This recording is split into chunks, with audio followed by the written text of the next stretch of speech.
What's going on, my friends?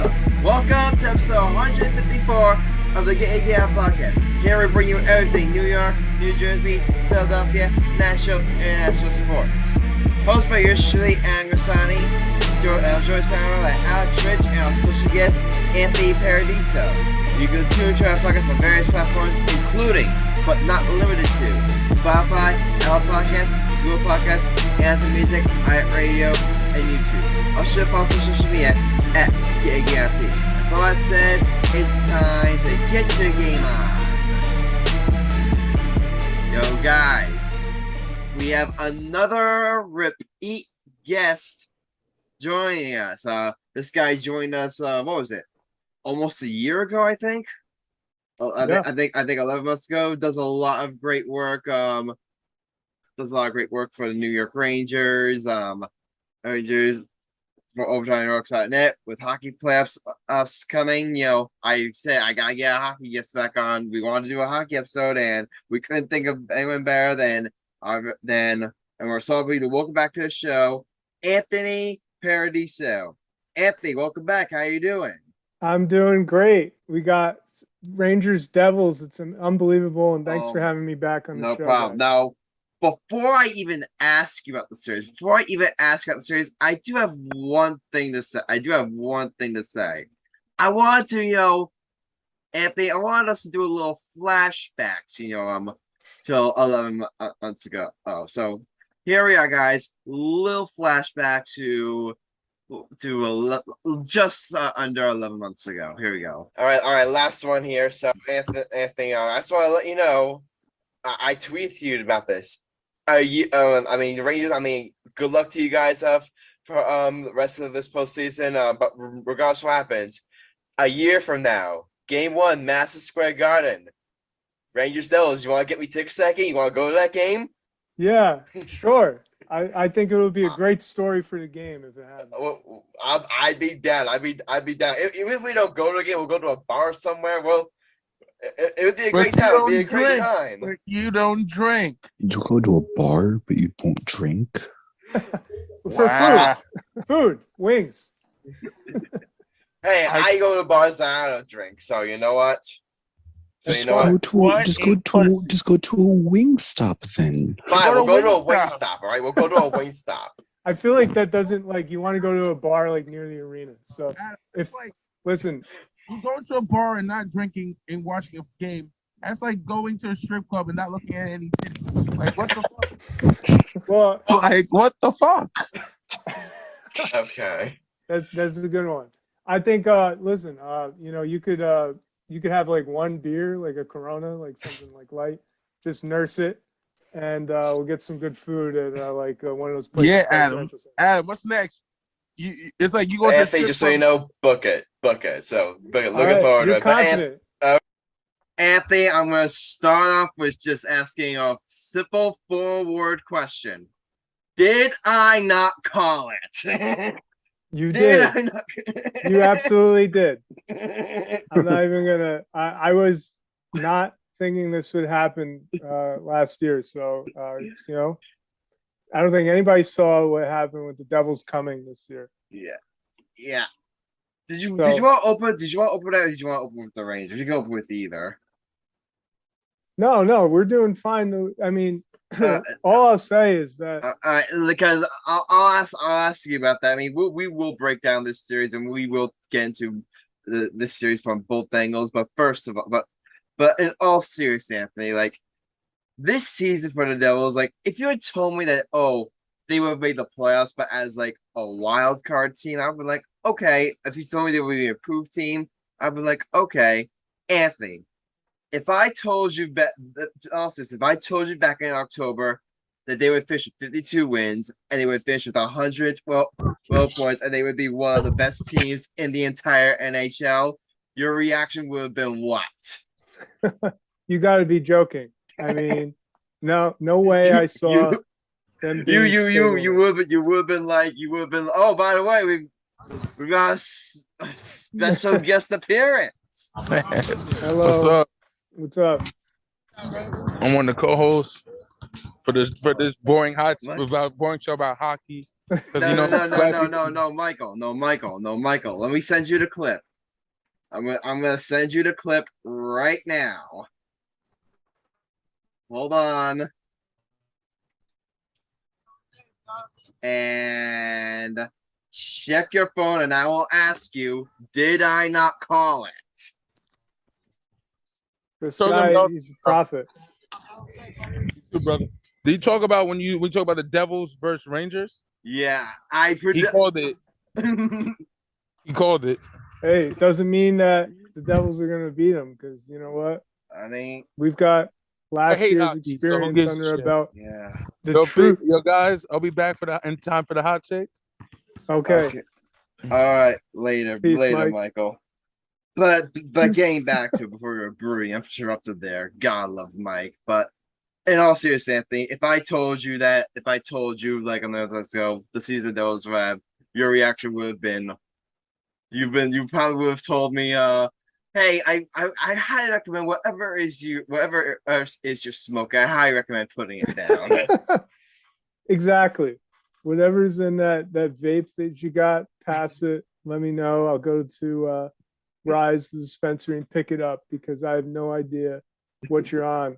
But it came true, and we have to give credit to the young players. I think your captain, Nico Hischier, a year ago, I was like, he's kind of soft. He's not really a leader yet. I mean, he turned the corner this year. Yeah. And right, didn't he? And then, Yeah. Jack Hughes got to 99 points. So I think those 99, baby. Yeah. And the Rangers, let's pivot to them, It's I wanted to ask you. I mean, we just broke down I'll talk more about like how unbelievable season they've had, but game back to the Rangers. I mean, they got off to kind of a slow start this year. I believe they were in the wild card for like the first month or two. I think they were kind of struggling, but I honestly feel like, Anthony, that a lot of that was just because it was them running, I guess, to the run they had last year. Right? You could tell that it took that after that run to the Eastern Conference Finals last year, it was going to take them, it was going to take them a while to really, start to, to really start to gel again. But then middle season came around, and then, and look where right now they finished with 47 wins and I believe 107 points. 50. Wait, 50 wins? Yeah, 50 wins. I looked it up before he came on, but are you Yeah, we got a couple done and a couple wins. Actually, I just looked up. It's 47. Yeah. Is it? Yeah. Oh, my bad. I'm sorry. Yeah, so wins 107 points, third in the Metropolitan Division. So, and then they go out the deadline. They make some big moves. They acquire Vladimir Tarasenko. They acquire Patrick Kane. So, Anthony, I wanted to talk to you, break down this Rangers regular season as a whole and how you're feeling about them heading to the playoffs. Yeah, thanks, Adam. I think it was just a kind of bit more of a roller coaster than we thought it would be. I mean, we thought that based on last year's playoffs going into the conference finals that we'd be the top dogs. We beat the Hurricanes in the playoffs last year. And looked pretty good doing it, even though it was 7 games. We won like the last 2 games in that series. Carolina went up 2, and then you guys won 4 or 5. Exactly. Okay, we won like 4 straight or whatever. So, I thought coming in this year, if we get the kids to step up a bit, and they did. I like what I'm seeing out of Philip Hedl. He's really kind of turned the corner, kind of like Hischier, although he's not playing top 6 minutes. Yeah. He's not Hischier, but he's a really solid player. Among all players on the kid line, he's the guy that, as a Devils fan, scares me the most. Oh, all right. Yeah. No, I appreciate you admitting that. He's he's the guy who's got size. He's got he knows how to use it in the offensive zone, and that's dangerous come playoff time. He's got size and speed. And he's locked up long term too, right? I have to check on that. I think he. Yeah, I believe they signed to an extension. They did extend him. Yeah, you're right. No, that's what I meant. That's what I meant. I think it was 4 years, 4.2 something. I think. He's let me see here. 4.4 for 4 years. 4.4. Yeah. Which isn't for a player of his caliber, that's not a terrible deal. In fact, that's a really solid deal. Yeah. It's, I think based on his production, you would think maybe a little bit less but he's shown such upside. I think that, next year 3, that he'll begin to earn that money. The Rangers have a lot of players, a lot of veterans who are earning a lot. Kreider is locked up until 2027. Yeah. Zibanejad 2028. So they've got to win now, and that's kind of what we're about. Yeah, definitely. Because I was listening to the Michael K show, and today, and I agree, and they were just discussing they were discussing this series, and they were discussing who's there more pressure on this series, the Devils or Rangers. Now, I think there's pressures on both sides. I don't think either side wants to lose this series, but they said, and I agree with them to an extent, that there's more pressure on the Rangers, despite the Devils right now being, I think they're opening on Vegas at Vegas as a slight favorite. I believe the Devils are what, minus 126, and the Rangers are like plus 110 or something. So even though those are slight favorites, this is still going to be I'll show that people think this is going to be a very close series, and the Rangers last year make it to Eastern Conference Finals, having this unbelievable playoff run out of nowhere. And then at the deadline, going out there and getting Vladimir Tarasenko, going there and getting Patrick Kane, if they lose in the first round to their crossroad rivals, it's just not gonna be pretty. It's just not gonna be pretty, because while it wouldn't be pretty for the Devils to lose either, it wouldn't be pretty if they lose. Here's the thing: as a Devils fan, you can at least the one thing that you can fall back on as a Devils fan is that this, for lack of a better word, they are what the Rangers were last year. A kind of like a surprise playoff team out of nowhere, and that's what I think I know. Right now, they're trying to get playoff experience. This is just the first step of what should be a really, really, really long window where they're going to be competing for championships. And the biggest thing is, like you said, Tarasenko after this year is a free agent. Kane after this year is a free agent. If you guys lose, and then there's questions about whether I can bring them back. I believe Kakko's due for a new contract. Lafreniere's due to a new contract. The Devils, on the other hand, most of their guys are said. Yes, they do need to extend Timo Meier. Yes, they need to extend Bratt, but everyone's saying that there's confidence that both those deals will get done. So there's gonna be pressure on both sides to win the series, but I kind of agree with what the guys said on the K show, that there's gonna be at least a bit more pressure on the Rangers. Yeah, I couldn't agree with you more. I mean, the Rangers, with their veteran leadership, they all want to win too. Kreider, he's one of my favorite players because he's shown up through the lean years. He's shown up and up until now, and he's not doing quite as good as he did last year. He still put up 35 or 36 goals this year. He put up 36 goals. Yeah. Which again, expecting him to repeat what he did last year was unrealistic. Yeah, that's right. It was a special year. Yeah. But he can make it up in the playoffs. He all can. right, so watch out. He could.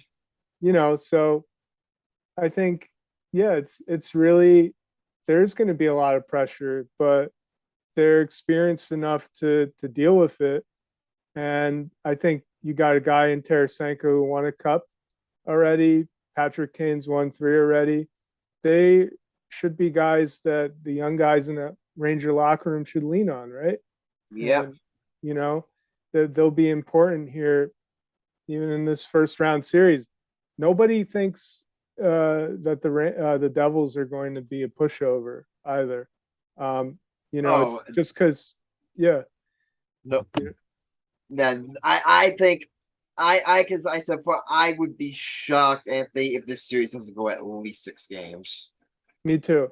I would be shocked because really both these teams really they're when you look at both these teams they're both very they're in my opinion I think there's no real the only real I guess clear advantage I guess you could say that one team has to deal over the other is in goaltending because the Rangers they obviously have Igor Shesterkin who and then the Devils although he's been very solid although Vitek Vanacek's been very solid this year very solid this year and he's been a huge improvement over to the goaltending situation they had last year. Worst goaltending situation in the entire league. He's definitely played well for them. Everyone knows that Igor everyone knows that Igor has the edge in goal. Even though he hasn't been as dominant as he was last year, but again, I would say a similar to Anthony. I would say similar to the Kreider. Expecting Igor to repeat what he did last year was just unrealistic. He was going to come back down to earth a little bit.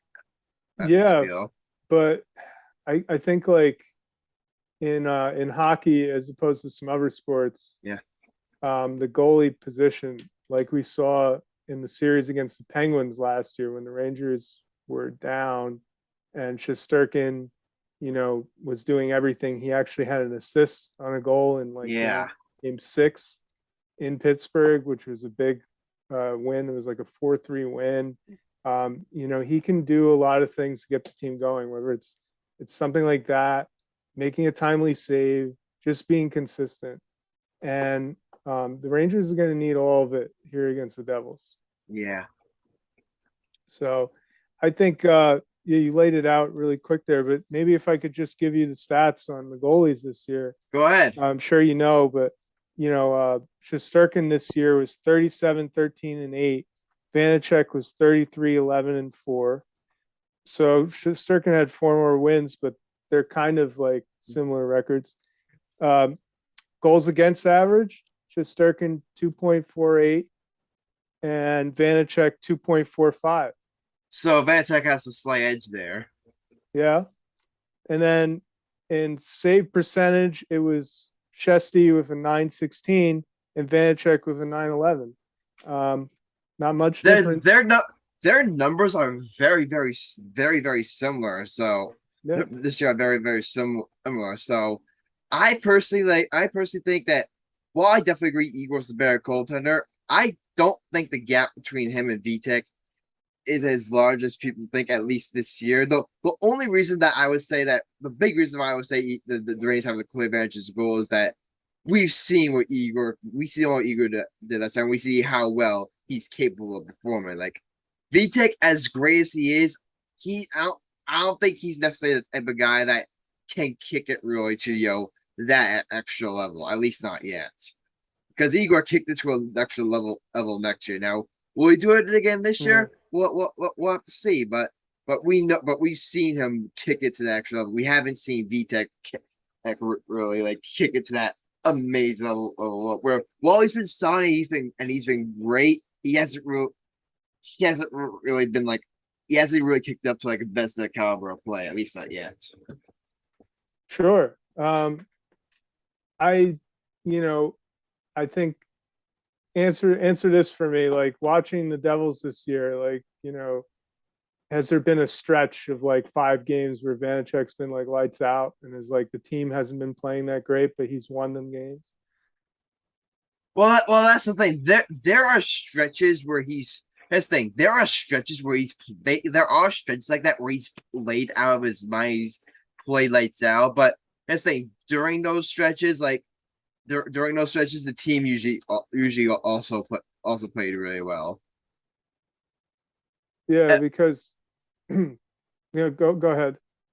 Yeah, because I remember he had a couple stretches, I remember he had a stretch like in March where he came in struggling, and then all of a sudden they play a Hurricanes, boom, he posted a shutout against them. Like that, like I remember that game, but then I think the very next game he lay in for against the Tampa Bay Lightning, who while definitely not a slouch team. I mean, like even though they've taken a step back, the Lightning are still very good, but the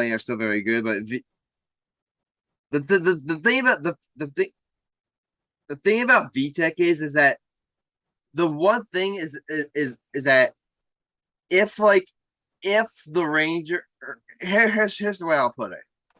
Let's say let's say the Rangers completely outskate in one of these games completely outskate them. Like let's say they dominate puck position, they dominate shots on goal. And but then flip that vice versa. Let's say I've said where the Devils dominate puck position and the Devils dominate shots on goal.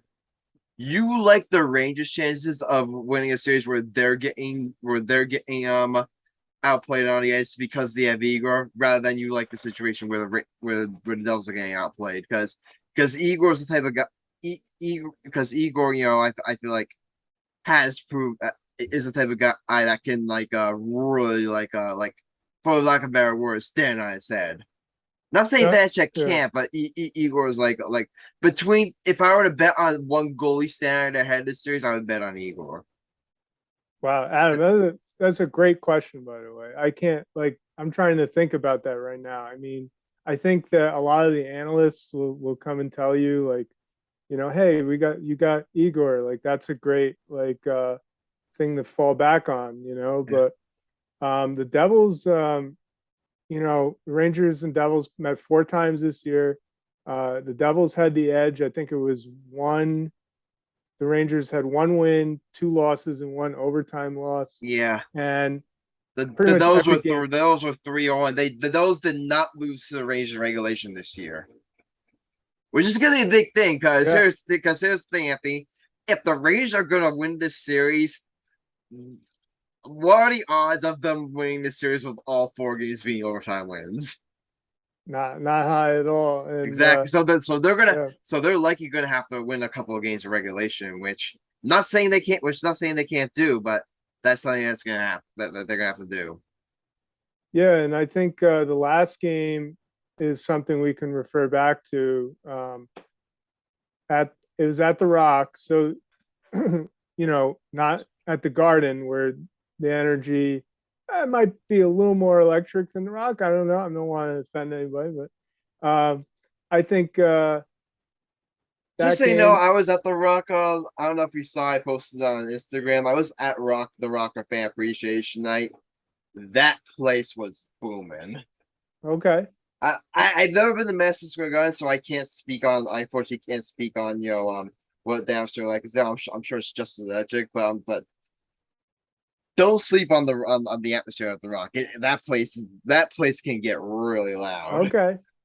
I'm just being a Rangers fan. It's no, it's okay. It's okay. That's okay. If I could be your homer, you could be a homer. All right. Oh, we're all homers. Oh, Alex, are you a homer? Alex? I would say no. Okay, good. You're unbiased. All right. I feel like we've asked each other so much questions as Anthony. I wanted to give Alex a chance to say, so Alex, here's what you're gonna do. I'm the Devils fan, you're the Rangers fan. Why don't you ask both of us questions about the series? Instead of us asking basketball, let's let Alex ask us his questions. So, what do you think your overall prediction will be in game 1?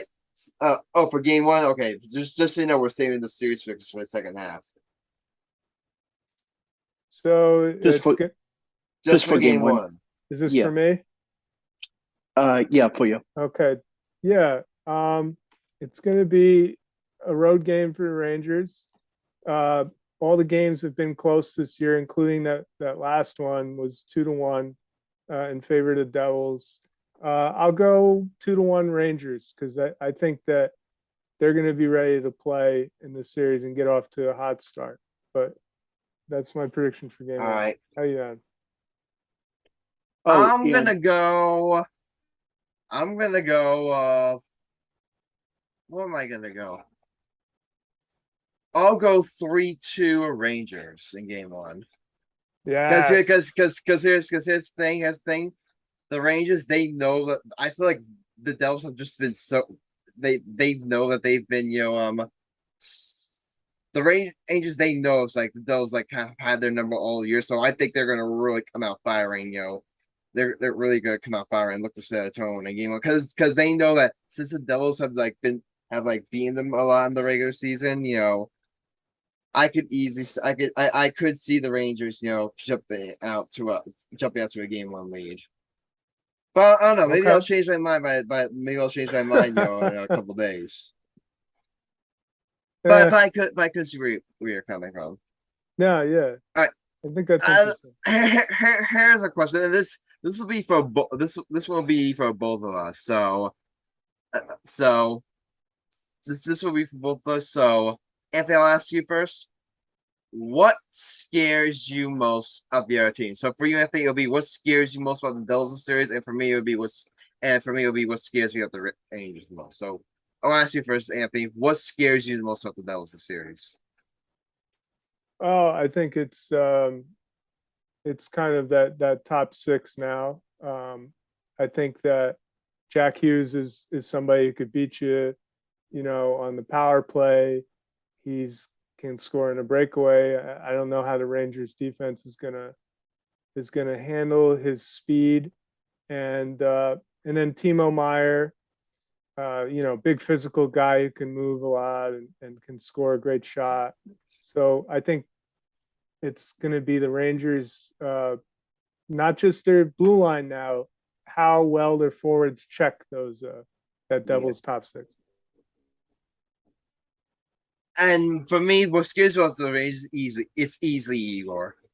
Because his thing, no respect to guys like Mika, guys like Fox, or to guys like Panarin. I really feel like in terms of skating, I feel confident that the Devils have the edge in that because we saw all three of those games. The Devils were flying in all three of those series, man. They were flying. I believe did they not? I think they led the shot out in all four games. I'm not. I would like actual confirmation of that, but I believe they outshot the Rangers in all four of those games. I think same thing of puck possession, but that's where Igor comes in. If Igor, he's the type of guy that if he stands on his head and he just stops us every time, then there's really not much the Devils can do about it. Even if they are outplay even if they are outskating the Rangers. Right. And that goes back to the point you brought up about how Igor could be the guy that steals the series for the Rangers, or is, because, both teams have played each other very close throughout the season. 4 games, I think at least 2 of them went to overtime. So, in that case, having Igor is a big confidence boost. Maybe the Rangers can play a little more risky, even though I don't advise it, but they're going to have to see. I think another underrated part about the Devils is the defense. Their defense is their defense. In terms of actually playing defense, they're a very underrated defensive team. Like they can really clamp it down. Yeah. So, and you saw it in that last game that the Rangers and Devils played. It was 2-1, and the Devils got out to a lead in the first period, and they basically, stonewalled the Rangers for the last 2 periods. The Rangers got a Chris Kreider power play goal, and that was which by the way was on an awful play by Igor Sharangovich where I remember I was watching that game and I'm like, get the puck out, but Sharangovich tries to be too greedy. He turns the puck over and at least a Chris Kreider goal. Exactly. Yeah. So the Rangers have to figure out a way to create more offense, and that could be. It's going to be hustle no matter what. It's just they're going to need to forecheck and create turnovers on some of those young defensemen like Kevin Ball. He's a solid player, but this is his first year, first playoffs. So other than that, it's the Rangers just got to come out flying. It's really kind of simple. They have to outskate and outplay the Devils, and then let their experience go to work on the power play. The power play, I really feel like is the big X factor because I remember one of the big complaints last year. I'm not sure how they are this.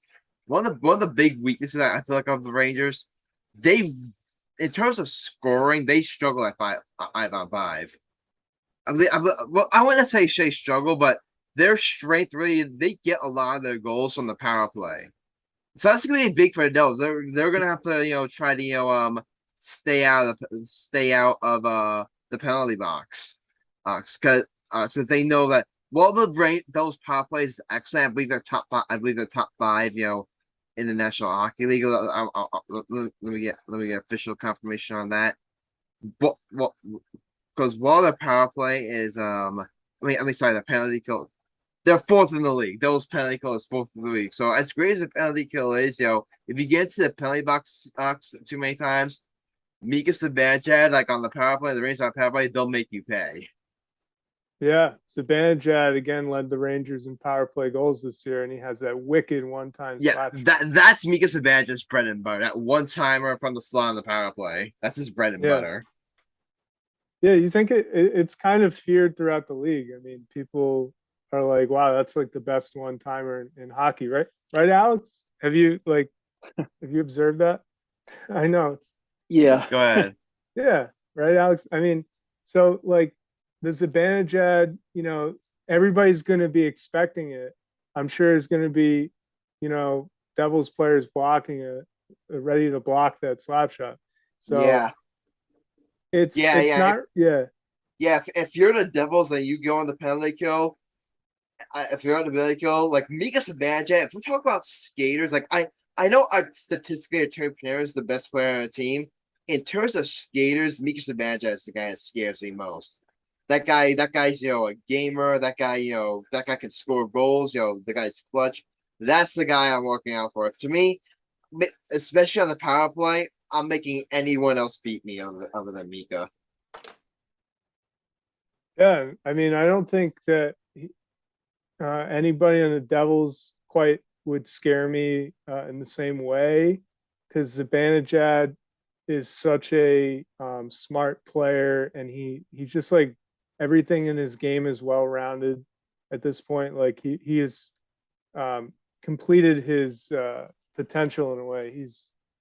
And so when you talk about like why does he scare you other than what you just mentioned? He's also really good defensively. He's a really great two-way center. So similar to Nico Hischier, both of them are excellent, two-way centers. Yeah, and I think again, like that's something that everybody knows about Zibanejad already, but like are the Rangers really respecting like Hischier in the same way? Because he could put up the points too. He's smart around the net. He's got good hands, and he's got size, so he can hang in there. So I think that the Rangers have to be respecting those players, even though they're not like perennial all-stars yet. Exactly. So, and in the playoffs, like a lot of the things that Zibanejad does kind of speak of like a regular season.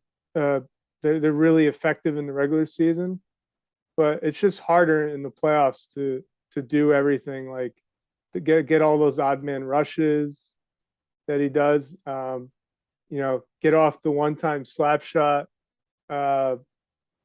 Just 5-on-5. It's not going to happen in the playoffs as much. So I think it's going to be interesting to see how the Rangers sort of ramp up their offensive game, because over the last few games of the season, they had some ups and downs. Recently against Toronto last night, that was another kind of defensive. But then again, game. like you can't really put too much stock in that game because both teams had very little to play for. I know I know the one thing is that Toronto, like, hypothetically, if the Rangers and the at least like men the conference final, you'd want home ice, and the Rangers wouldn't get that because they lost to Toronto, but still, like both those teams, that game wasn't exactly like neither team was really all that concerned about that game. They were most focused on like getting ready for the playoffs. No, you're right, 100%. Okay. I just like over the last, I want to see the team playing well heading into the playoffs. Yeah, and I think that there is something left to be desired with this last week of the season. I mean, they did have that big win over Tampa Bay, which was on April 5th, 6-3. So they had some big wins there. I don't know. I think Tampa Bay was already clinched at that point, as were the Rangers, but I think that this is going to be just a really exciting series. It's gonna be electric for a tri-state area. Think about it. All 5 teams we have all 5 local hockey and basketball teams in the playoffs. I know. How great is that? Can you believe it? The Knicks and the Nets and the Rangers and the Devils and the Islanders and the Islanders. So yeah. Can we talk? Can we talk? One last thing that I did want us to talk. So talk about the rest of the league a little bit. But I'll end with this, Anthony. I'll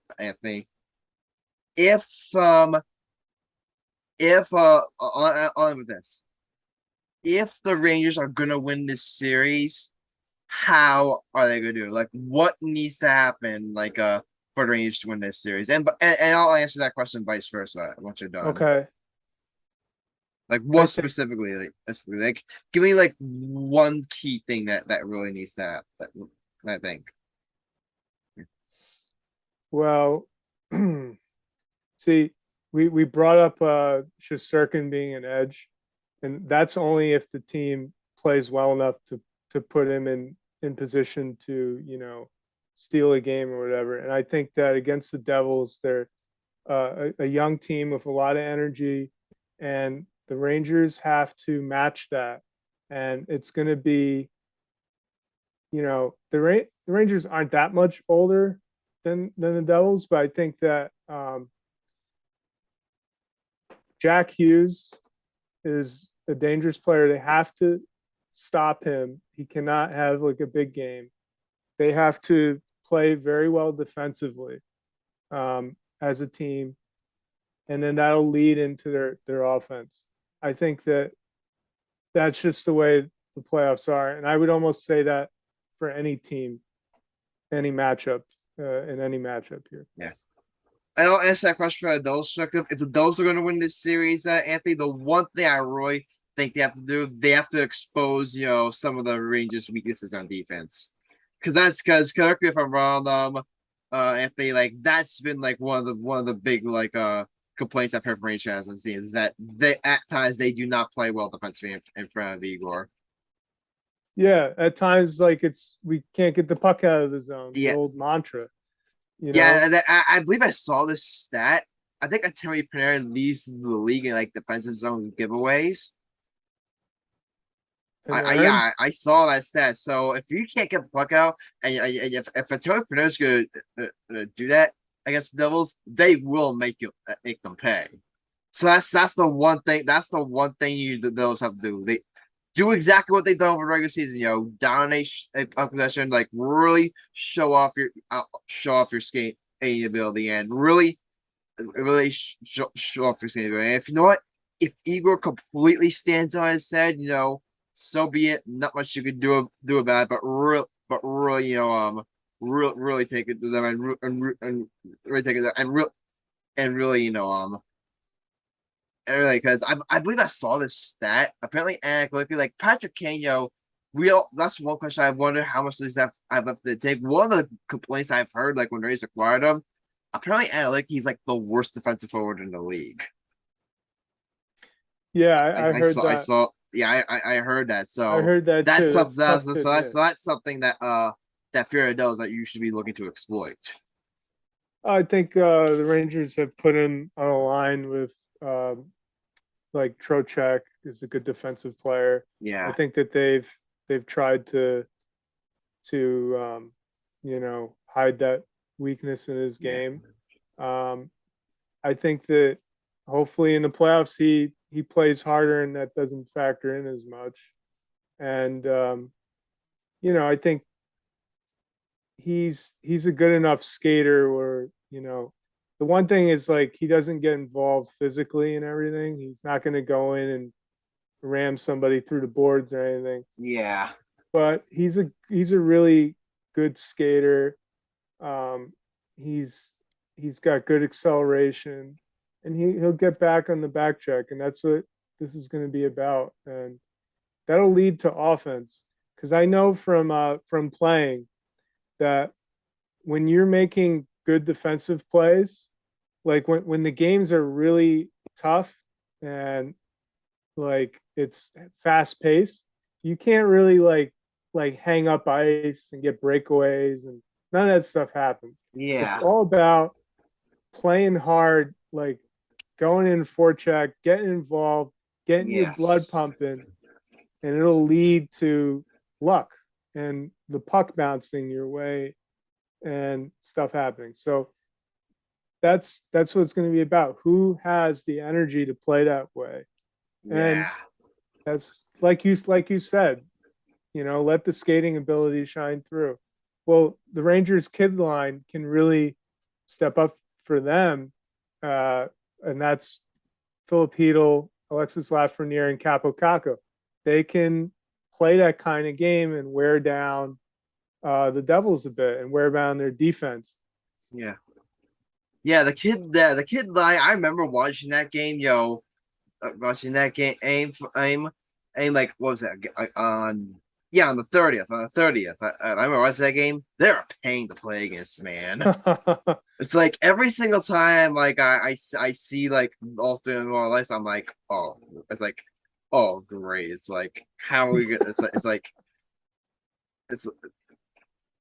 like how are we gonna because that's the one thing they know. It's when they're in the offensive zone, getting the puck like back into the neutral zone is a pain when they're on the ice. Oh yeah, that's forecheck hard in the puck and hold which is on why I really like the Devils line coordination. Like I don't know if slightly they didn't have a Timo Meyer on the third line, which I think is gonna be really key for the Devils because themselves, really counteract that kid line. Maybe put Eric Hall on that line for that veteran experience to add like that veteran body. The end. That's the one I really feel like having Timo Meyer on a guy where he's like the number one scoring, because that's the thing. When they were in the early weeks, he was kind of struggling a bit. He wasn't scoring 3 at San Jose, and I really feel like one of the reasons he was scoring on San Jose a lot was that he was the number one scoring option like on that team. Like it was him and Eric Carlson. That's it. Meanwhile on the Devils, like if they tried it out on Keisha's line, and they're like he's not really the like there are other guys that he needs to get the puck to, and he can't really just be a score focused guy. Now on the third line when he's playing with Carla, like he's gonna be a very similar element to San Jose, and he's gonna be the number one scoring option. So I really like. So I wasn't a fan of Meyer on the third line at first, but I really warmed up to it. Hey, and that's really interesting you bring that up because so the Devils, Lindy Ruff is actually trying to negate the kid line, and he's thinking about that, and that shows you how well known it is around the league. Is that line is not a joke just because we call them the kid line. They are. It's like yeah, they just play really well. They may not show up big on the stat sheet, but like I said, they're a pain to play against. Yeah, and that's what the playoffs is gonna be like. It's gonna be a lot of board battles and just grinding down low below the dots, as they say, or below the goal line. All right, one final question that we gotta move on. What do you think? Any chance we'll see Luke Hughes in this series? I honestly that's good. Yeah. That could be a big X. I really don't know what decision Lindy Ruff and the coach staff is gonna play because I don't know if you saw the game against Carolina. He scored his first NHL goal in overtime. What an electric moment! I mean, can we talk for a second about how awesome the Hughes Brothers dynamic in New Jersey is? I mean, really you scored the game-winning goal. Your brother assists on it. I mean, for those two guys, it's supposed to be a dream come true for them. Yeah, absolutely. I mean, putting the rivalry aside for a second, I mean, that's kind of special to watch. Is that their two brothers are coming together on the same team that is heading into the playoffs. So yeah, it's just. Yeah, but really, I'm not sure what Lindy Ruff's gonna do. I mean, because he played he played solid against Buffalo, but against the Capitals, he played really well. He was fine. I really feel like it's gonna be a decision. Do you want to play it safe, or do you want to take a risk? And it's because Luke he's just got the NHL.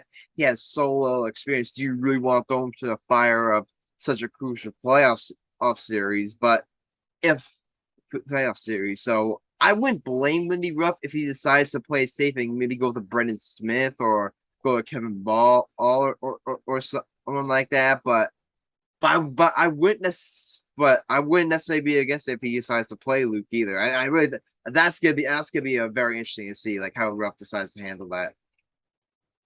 Yeah, sure, because Smith's this veteran, gritty player, but you don't know really if he'll be able to keep up with the fast paced play, right? Is that kind of what you're thinking? I don't think Smith's gonna be a major I really feel the last spot on the obviously Siegenthaler is gonna be it's gonna be there too. I think Siegenthaler and Graves are locked in. I really feel it's gonna be Ball or Cute or Luke for that last spot. Which again, it's gonna be very interesting to see what his decision is. Yeah, and Ball is an intimidating player, and that could come in handy too. So you have a lot, and then it's how many games Hughes has played just a few games Luke Hughes. So I don't know. Yeah, did the Rangers do a similar thing with Chris Kreider back in 2012? Chris Kreider, because I remember I think in that was it 2012. I'm not sure what season it was, but yeah, he literally played. I think the only difference is that I believe he came straight out of college. Wait, was he on that team? Oh wait, he was on the 2012 Rangers. Yeah, he literally made his NHL debut in that postseason. So the Rangers did the exact same thing for Spread, and it's turned out pretty solid for them. So it's gonna be very interesting to see how they handle it. Yeah, it's almost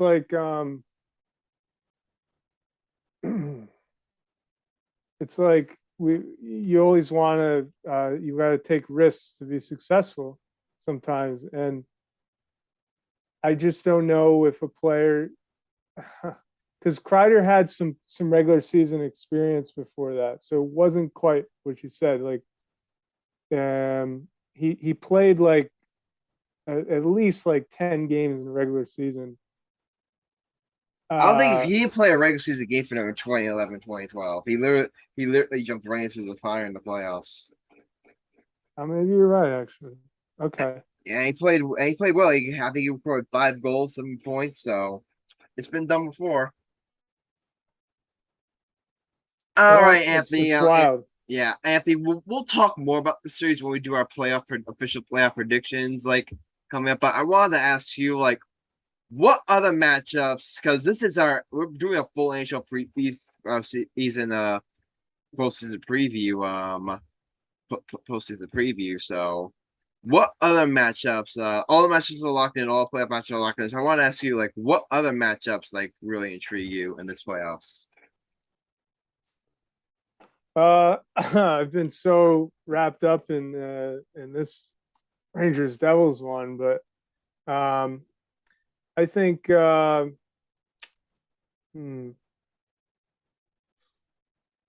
guess Tampa Bay Toronto, because they have some history going back a few years. Yeah. Like, Toronto can't make it out of the first round. I don't think that they've done it in like 20 years.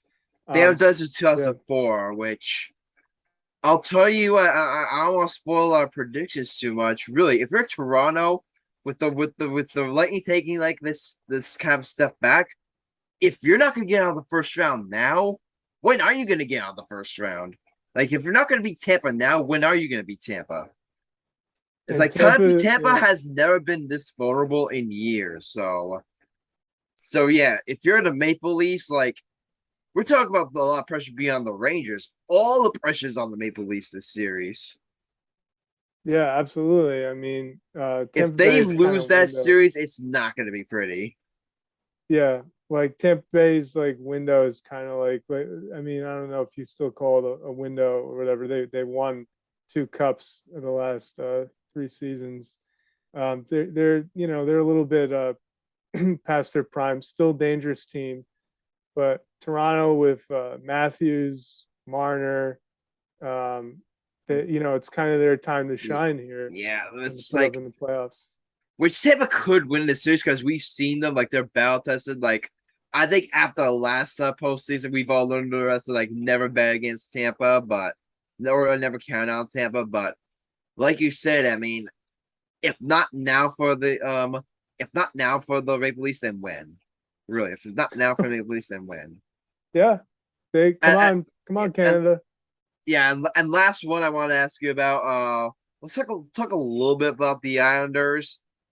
I really, really feel like they lucked out with that Hurricanes win over the Panthers.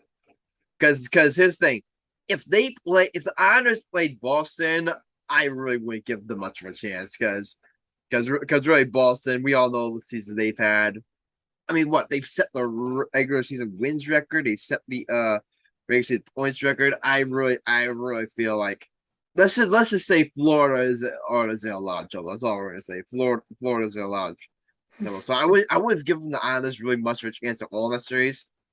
Against the Hurricanes, I don't want to spoil my prediction. I think they've got a shot, especially with Barzell coming back and the way they play lately with they have Ilya Sorokin in goal, like a guy who I think is arguably just as good as Shesterkin is. I would argue he's one of the best goalies in the league.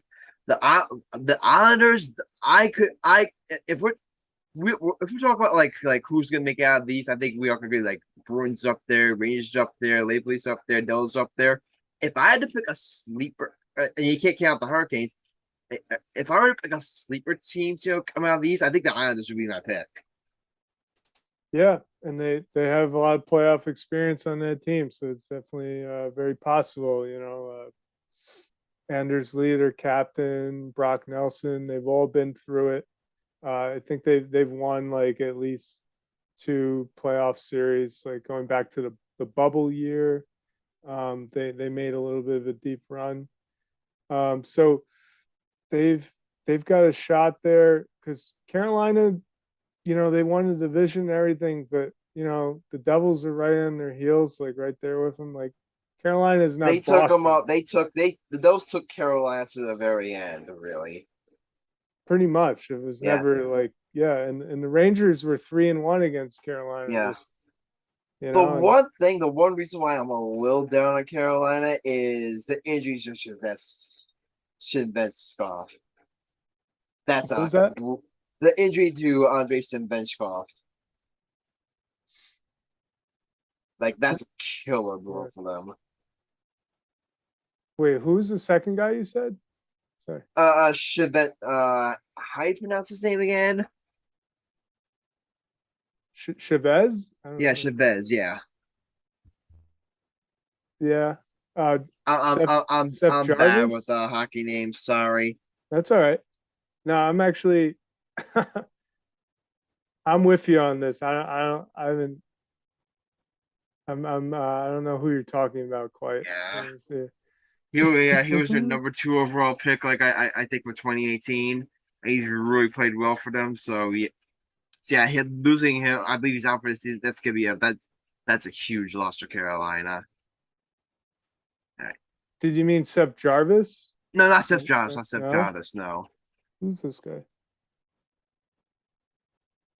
You know what? Sorry, am I bombing the episode here? Oh, Svechnikov.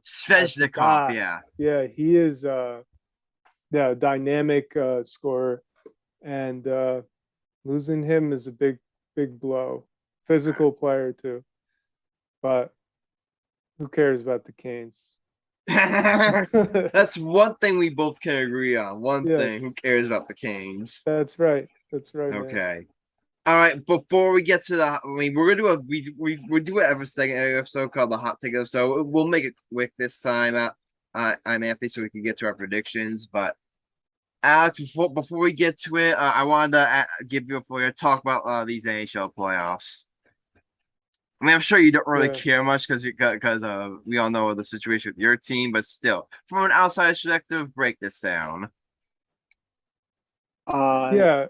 Oh, go ahead. I do have a team that I'll be supporting. I have 2 friends that are a diehard Maple Leaf fans, so I'll be supporting them. Oh, wow. Yeah. Not bad. Cool, man. And I'm sure for the Hudson River rivalry, I think Alex is gonna be posting that meme you see of like, I just hope both teams lose. I'm sure Alex, is that your mentality? Is that your mentality in that series? Yeah, definitely. All right. That's cool, man. All right, but anything else you want to say, Alex, regarding the playoffs? It should be a very entertaining first round between the Rangers and Devils. I think that that series is going to be one of the best out of everyone, and I feel like that it's definitely going to be a great series, and I'm looking forward to seeing what the outcome is.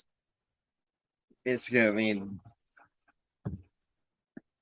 just to think, a year ago, I'm just thinking, man, it's like we missed the playoffs again. We've been, again, 9 out of 10 years. 9 out of past 10 years, I've literally been just watching. I've literally been where Alex is right now, just watching right now. So now to have my team back in the playoffs, really, this season it's just been a magical season for us those fans. Again, like I said, if you told me this happened, like this was gonna happen in October, I would lax like forever you're smoking. But it's just been an unbelievable season, and really, it would definitely suck to lose to the Rangers, and I definitely don't want that to happen. Even if that does happen, it really shouldn't take away from what has been, a really magical season for New Jersey Devils with Jack Hughes emerging as a superstar, with Nico Hischier coming to his own. They pick up Timo Meier, Luke Hughes makes his NHL debut. Dougie Hamilton, that's another guy we forgot to mention. How good has Dougie Hamilton been? Yeah, really good. If he doesn't get some Norris votes, I'm gonna be mad. I mean, the guys. I remember watching that game against the Rangers, Anthony. He was dominant that game. He was dominant that game. Whenever he was on the ice, I was like, okay, we're good. I literally felt sick because he's such a great mover. He controls like the zone. He controls the neutrals very well. He has his issues like in the defensive zone where sometimes like due to being like a bigger and like not as fast defensive, he sometimes can get burned. But aside from that, he's really been one of the best defensemen in the entire league. Yeah, I think he's got like over 70 points. I think I looked at. So that's got to be at the top, Yeah, top 5. Fox yeah, has 72. So I think Hamilton probably did around that. yeah. And So similar to, I think between him and Fox, guns by head, I would take Fox, but I think it's a lot closer than some people think between those two. Like Dougie well, Hamilton is just unreal. yeah, I mean, Fox hasn't been playing with his buddy Lindgren, Ryan Lindgren, who I've got to give a shout out to. Is he gonna be back for the playoffs, Lindgren? Yeah, he's back. Okay, yeah. He just received the Players Award, Yeah. which is the Stephen McDonald Extra Effort Yeah. Award with the Rangers, because he's just a guy that gives everything for the team, and has done that ever since he became a Ranger 3 years ago. So well deserved that. But in terms of like how it affects the team's success, it's huge having him. He's a heart and soul player, Lindgren. He plays next to Fox, who is a guy who, you know, contributes offensively and, has his shortcomings defensively. And when they pair together, that they become a much more dangerous, effective Yeah. pairing. So it's very important that the Rangers got Lindgren back. Yeah. It's kind of similar to like Siegenthaler and Hamilton. Siegenthaler was I believe last year was like the best defensive. He was like one of the best defensive forwards in the game. I'm not sure. Like how he's been this year, but he's still a really great player. I mean, and another guy like Dawson Mercer. His future's very bright. Thomas Tatar's been great. I mean, this season has just been unbelievable. And one of the reasons, and that's the one thing, like one of the reasons I'm so nervous in this series is because I don't want the season to end. It's just been so much fun. It's just such an amazing. I can't remember the last time, like, you see me, I'm a diehard Yankees fan. I can't remember the last time I've had so much fun watching and seeing for like even the Yankees. I really feel like the only even the Yankees. I don't think I've ever had. I can't remember the last time I really had so much fun watching a team. Like it's just been such a fun season. I really don't want it to end. No, I mean it's so don't take this personally, Anthony. We're not gonna let you end it without a fight. Same here. And I think it's better for the game of hockey and the NHL to have this rivalry. I know that's cliche and everything, because it really is. It's really a great thing. Because the reason Rouse is so joyous is just because really when was the last time both teams were good? Literally 2012 when they made the Eastern Conference Finals. Like that was one of those when their playoff drought and the 1 year, and that's like the 1 year they did make the playoffs. That was when the Rangers rebuild started. So really both teams that means really well. The Rangers finally start coming out. The Rangers finally start containing last year, and now this year they also finally start containing. So really, it's gonna be great for like the area. It's really like you see like a lot of people like wanting to get into hockey now, like in the area, because they see like all these teams are doing well. It's like, oh, it's a great time for me to get into a sport. It's great for the game. Well, absolutely. You put it really well. I mean, it's not just like, the notoriety that comes with like this series and everything, but also just getting people to play hockey and to be introduced to it. All right. You know. All right. Should we get the hot take out of the way right now? Sure. All right, so Anthony, this is the Mill Show segment. This is our obligatory. We're gonna make this one. Alex, it's okay if you took it today. Sure. All right. Here's the segment, Alex. Anthony. Every episode, one of us does a hot take video on anything sports, anything sports. Or actually, I had one that I really want to do because I never get to do this because all my co-hosts complain about me doing this. So you, Alex, did you want me to spin the because this thing we have like this little like spinning wheel app and then decides who each of us who goes and basically answer we all vote on the hot take and whether or not we liked it, and if enough people say it's approved, it gets approved, and vice versa, basically. Yeah, sure, go for it. All right, so Alex, I'm gonna spin the wheel right now. I'll send it to you like when we're done. Wheel spinning starting now. The hot take of the episode will be done by episode 150 will be done by. Land on you, Alex. So if you want, you can go for but if you want, you can let me know. It's your choice. Is the hot take on your mind hockey related? Yes. Okay, then I'll save mine for next episode. Okay, here we go. My Uh-oh. hot take. I have a feeling both of you aren't gonna like this one. Or you may like this one, next one. My hot take is that Jack Hughes will go down as the second greatest player in New Jersey Devils history. Second to Brodeur. The second because the only player I don't see him catch is Marty because we all know because Brodeur obviously we all arguably one of the not the greatest goaltender of all time. He's won 3 cups, you know. He's won 3 cups.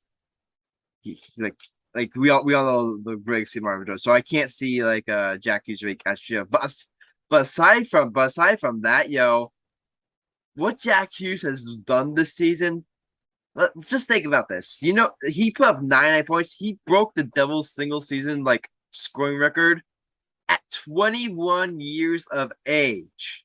This kid's 21 years old and he's doing stuff that that really that he's doing things that no other Devils like at least forward has done before. Like I was thinking of this. The Devils they've had a lot of great players. Scott, but here's the thing: most of their great players have been defensive guys. Scott Niedermayer, Scott Stevens. Like back during those dynasty days, they were more known as a defense first team. They've never had like for example, with the Blackhawks, they've never had a Patrick Kane. They've never had a Sidney Crosby. They've never really had a dominant a guy who a forward like a truly dominant forward and really like they've never had that before. And Jack Hughes right now is on pace. Is on pace to be is on pace to being that guy. I mean, like I said, for 43 goals, 56 assists, as Aaron Judge 99 points. I mean, it's just what this guy I was gonna look up this stat. I'm gonna look it up. NHL point totals at 21. I really want to see at 21 years old. I really want to see where he ranks. So I'm looking up right now.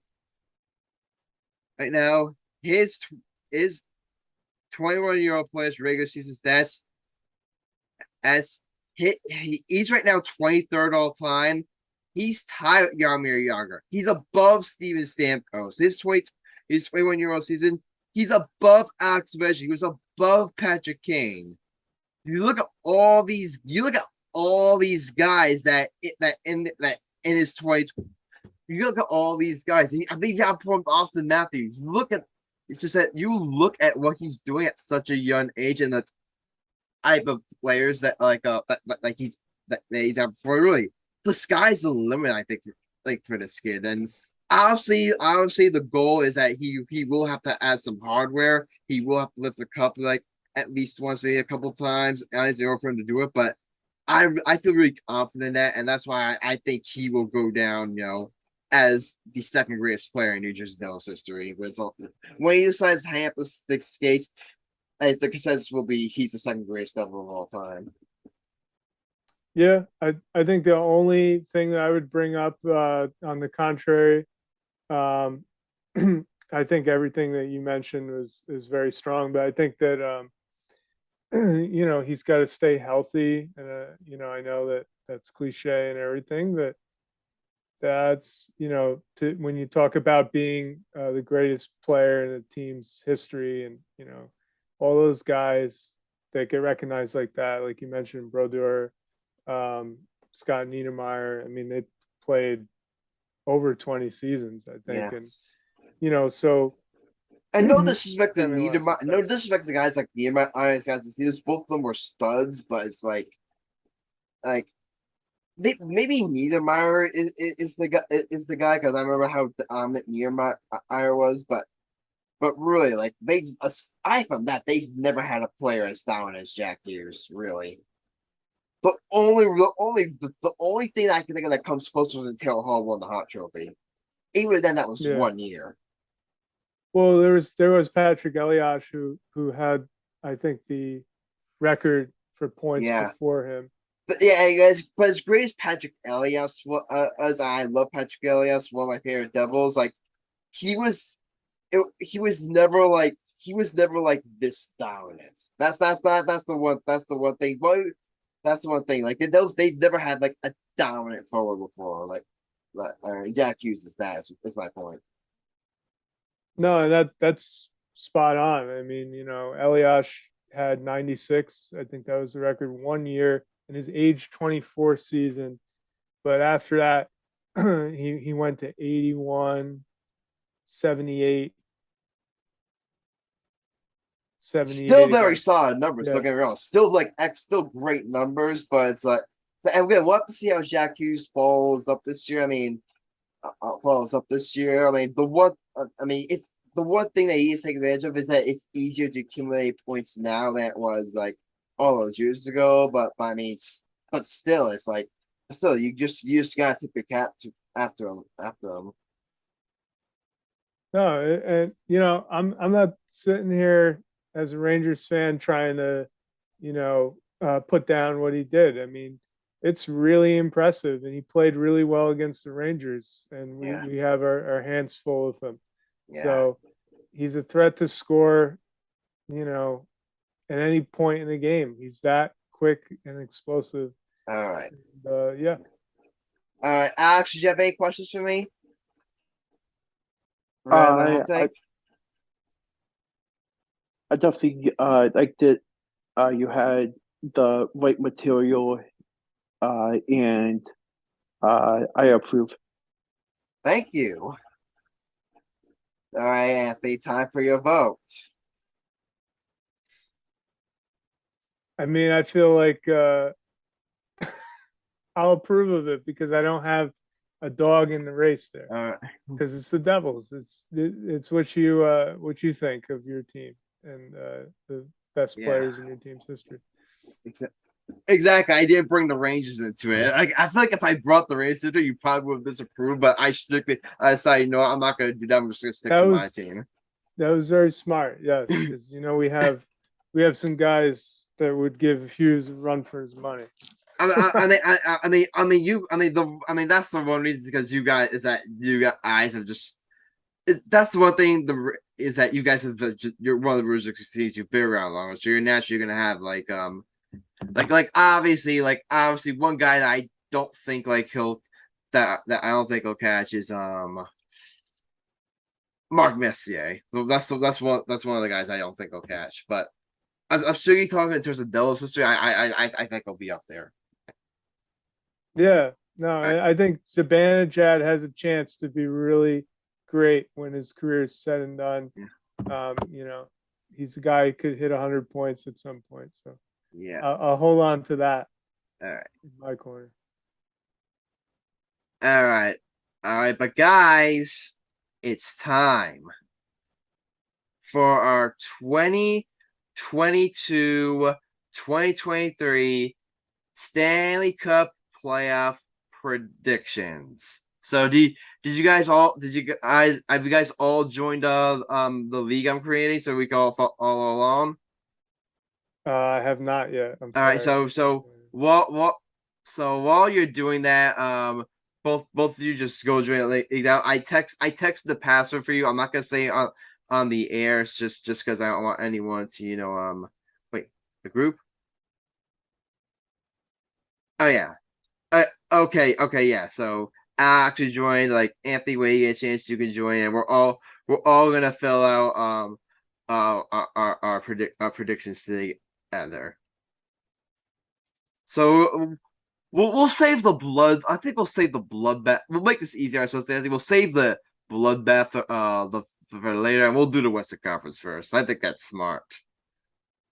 All right, so I've joined up too. okay, so you guys want to start with the Central? All right, so here's Yeah. we'll go conference by conference, and we'll go conference by conference and round by round. So I'll start off with the Central Division and the Seattle Avalanche versus the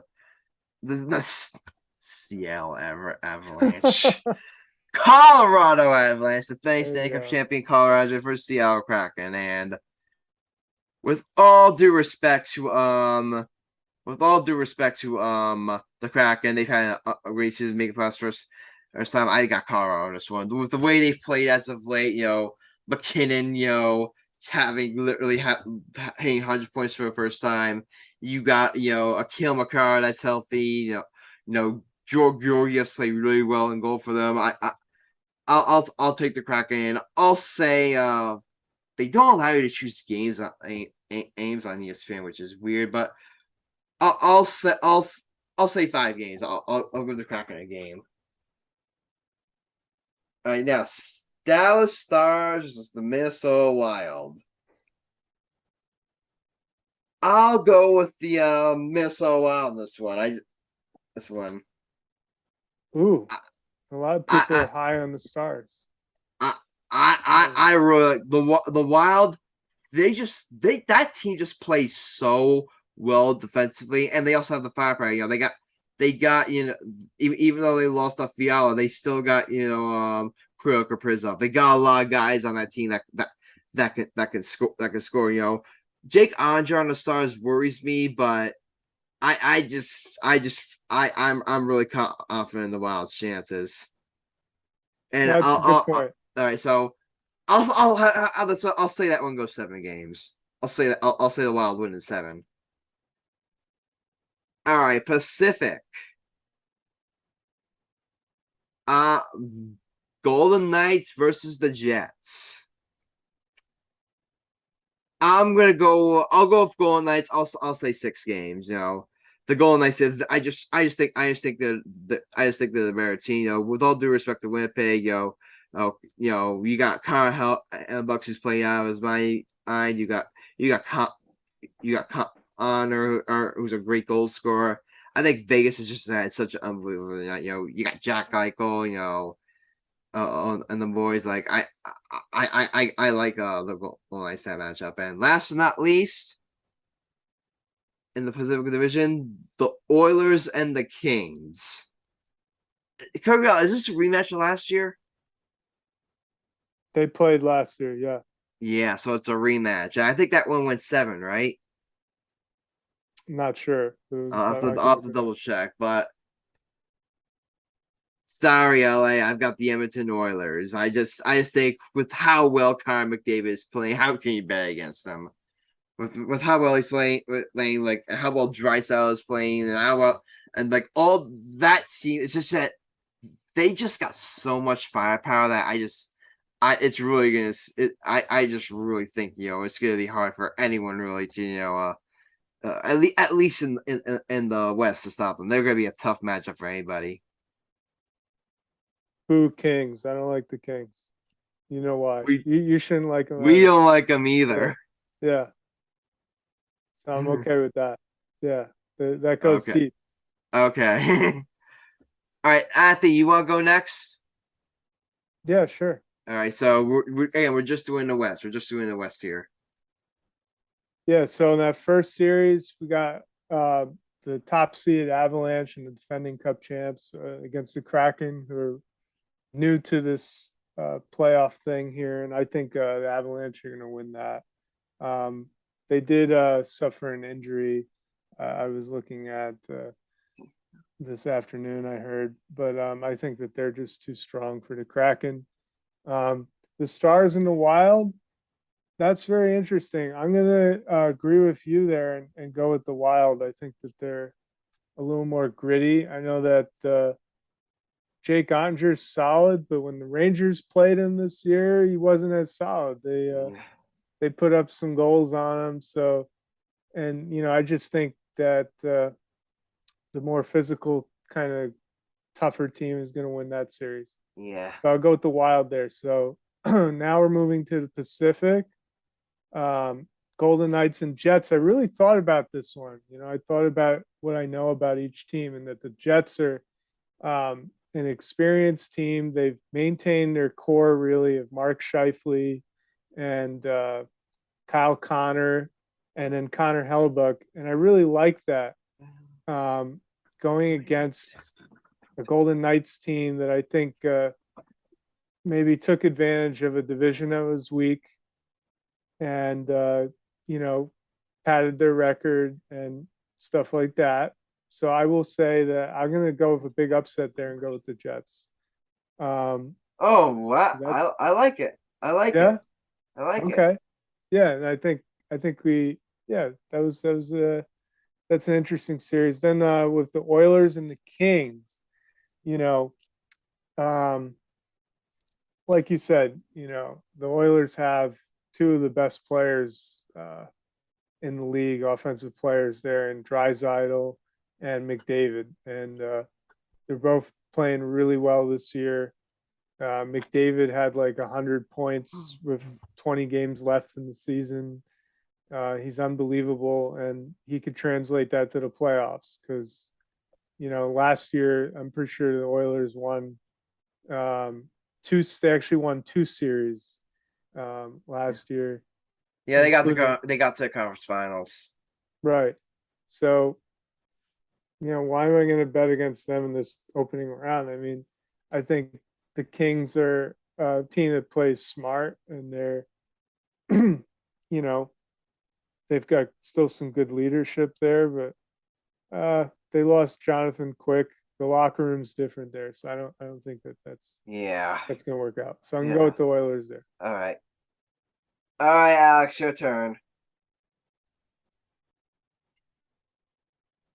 Okay, I'll start with the Seattle game.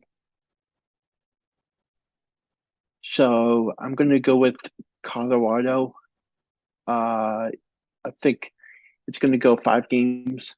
Whoa, Colorado in 5. Oh wait, that was my pick. I made the exact same pick. Sorry. Yeah. I'm going to go with Dallas over Minnesota. I think that series goes. I would go with 6 games. Okay. Vegas and Winnipeg. I'm going to go with Vegas. I think they win in 5. Edmonton and LA. I'm going to go with Edmonton, and I think it's going to go 6 games. All right. Who'd you pick between Dallas and Minnesota again? I picked Dallas. Oh, okay. Yeah. Okay, got it. All right, here we go. Now we're moving on to the Eastern Conference. Here we go. Well, we'll start off. We'll start with the Atlantic. We'll start with the Atlantic. I want to put this off as much as possible. Keep y'all in suspense. So,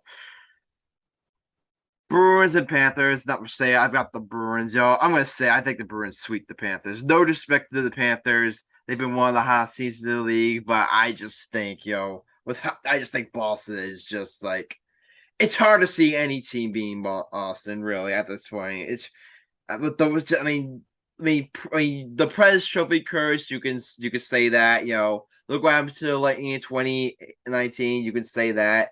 This team, I think, is just like they're just on such a run. Yule Marks is just playing out of his mind in net. You got Pastrnak having a career year. You got guys like I mean, with all the veteran leadership. You got Brad Marchand. You got Dave. I mentioned David Pastrnak. Who's the other guy? I'm big. He's got his name. Bergeron. Patrice Bergeron. Yeah, Patrice Bergeron. Yeah.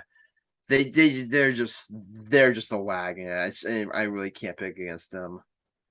Now, Maple Leafs and Lightning. I think this is the year they do.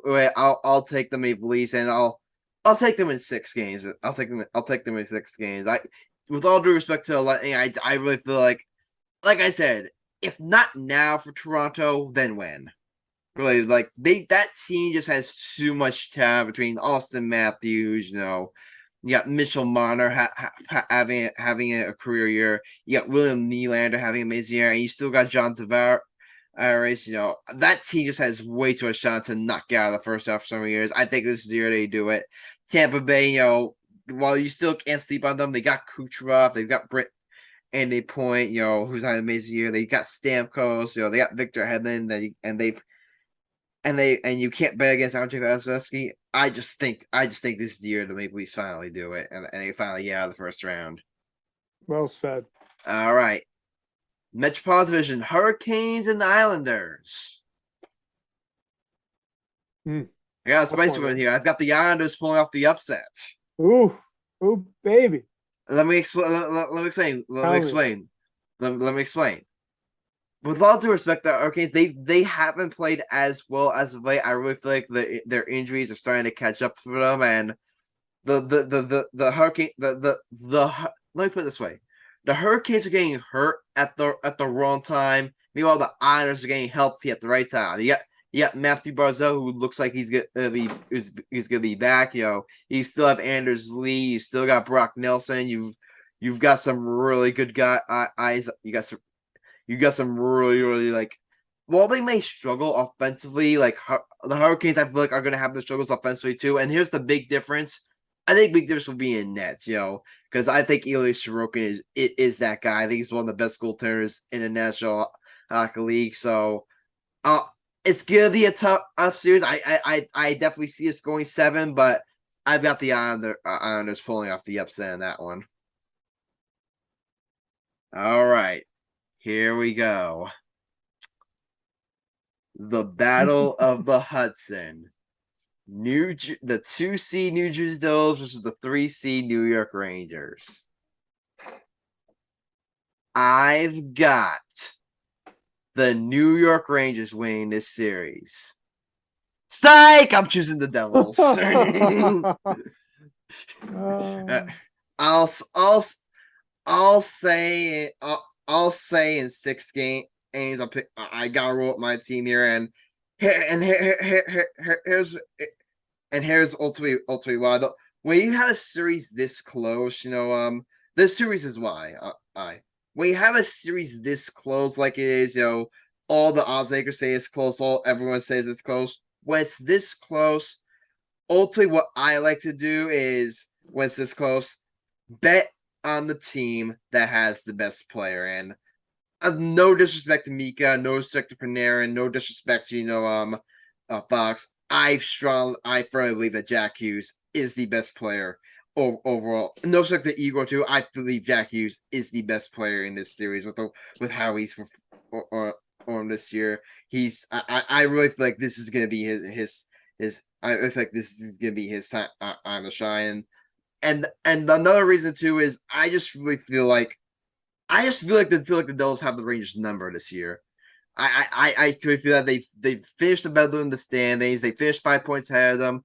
They've held off that's the one thing. There were many times this year, Anthony, where it looked like the Rangers may overtake the Devils for the 2 seed, but I remember I remember all these times where the Rangers were just. I remember that one game where they just put up 6 against Nashville. That's what I'm thinking. Oh my God! Like, are the Rangers coming? Are they going to overtake us? But they've held them off every single time, and you know what? I like them to hold them off one more time. So sorry, Anthony. I've got the Devils in 6. We'll see about that. All right, Okay, now it's time for my picks, right? go ahead. All right. Well, the first one, I mean, Bruins and Panthers, I got Boston. Just sweep. They've been unbelievable this year. The next one, Maple Leafs and the Lightning, is going to be a lot tighter. And I think that the Maple Leafs do get it done. I would say, I'm going to say 7 games. Okay, I respect that. Yeah, I just feel like it's like the Lightning's experience is going to be a big factor there. And the Maple Leafs kind of dragging things on because of the pressure. Then with the Canes and the Islanders, that's a really interesting one.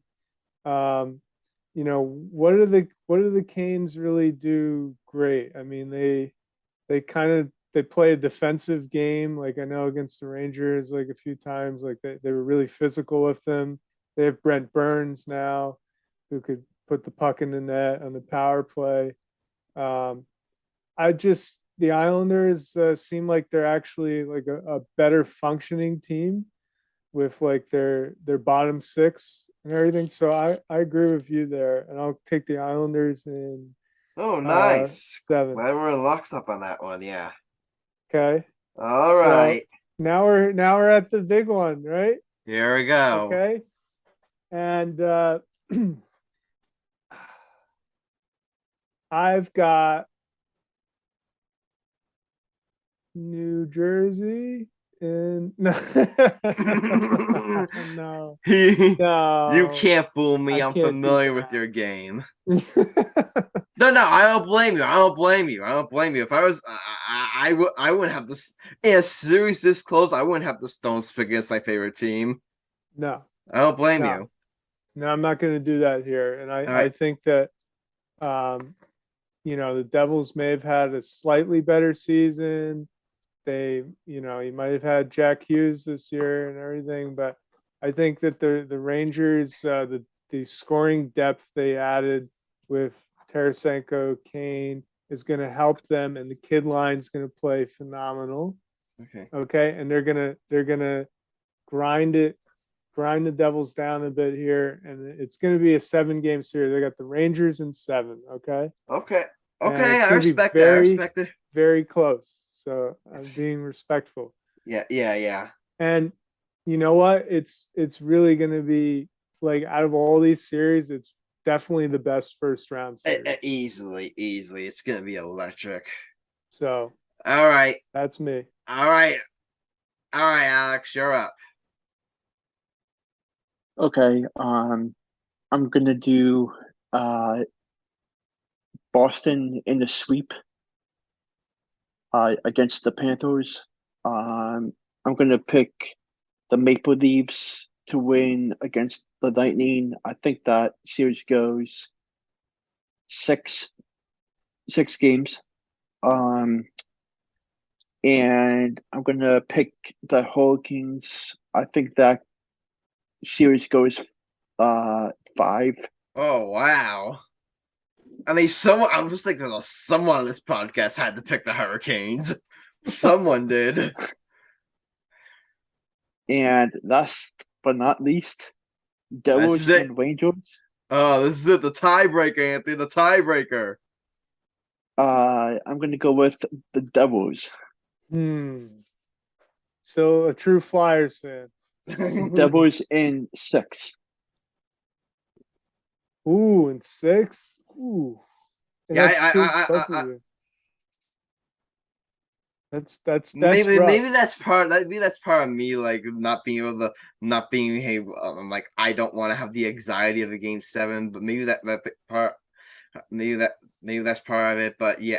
But I would not. But like I said, Anthony, I'd be shocked if this series goes anything less than 6 games. Yeah, I think that's realistic and to expect. Yeah. All right, let's move on to round 2. So I think I think now we've got that out of the way, we can just we'll just do it round by round. Now let's do it round by round. Okay. Speed up the process. Okay, we'll start go from Western to Eastern. So in my bracket, I have the Avalanche and the Wild. Really interesting matchup, but I think with how well Colorado's playing, I gotta go with Colorado. I'll say that one goes. I'll say that one goes six games.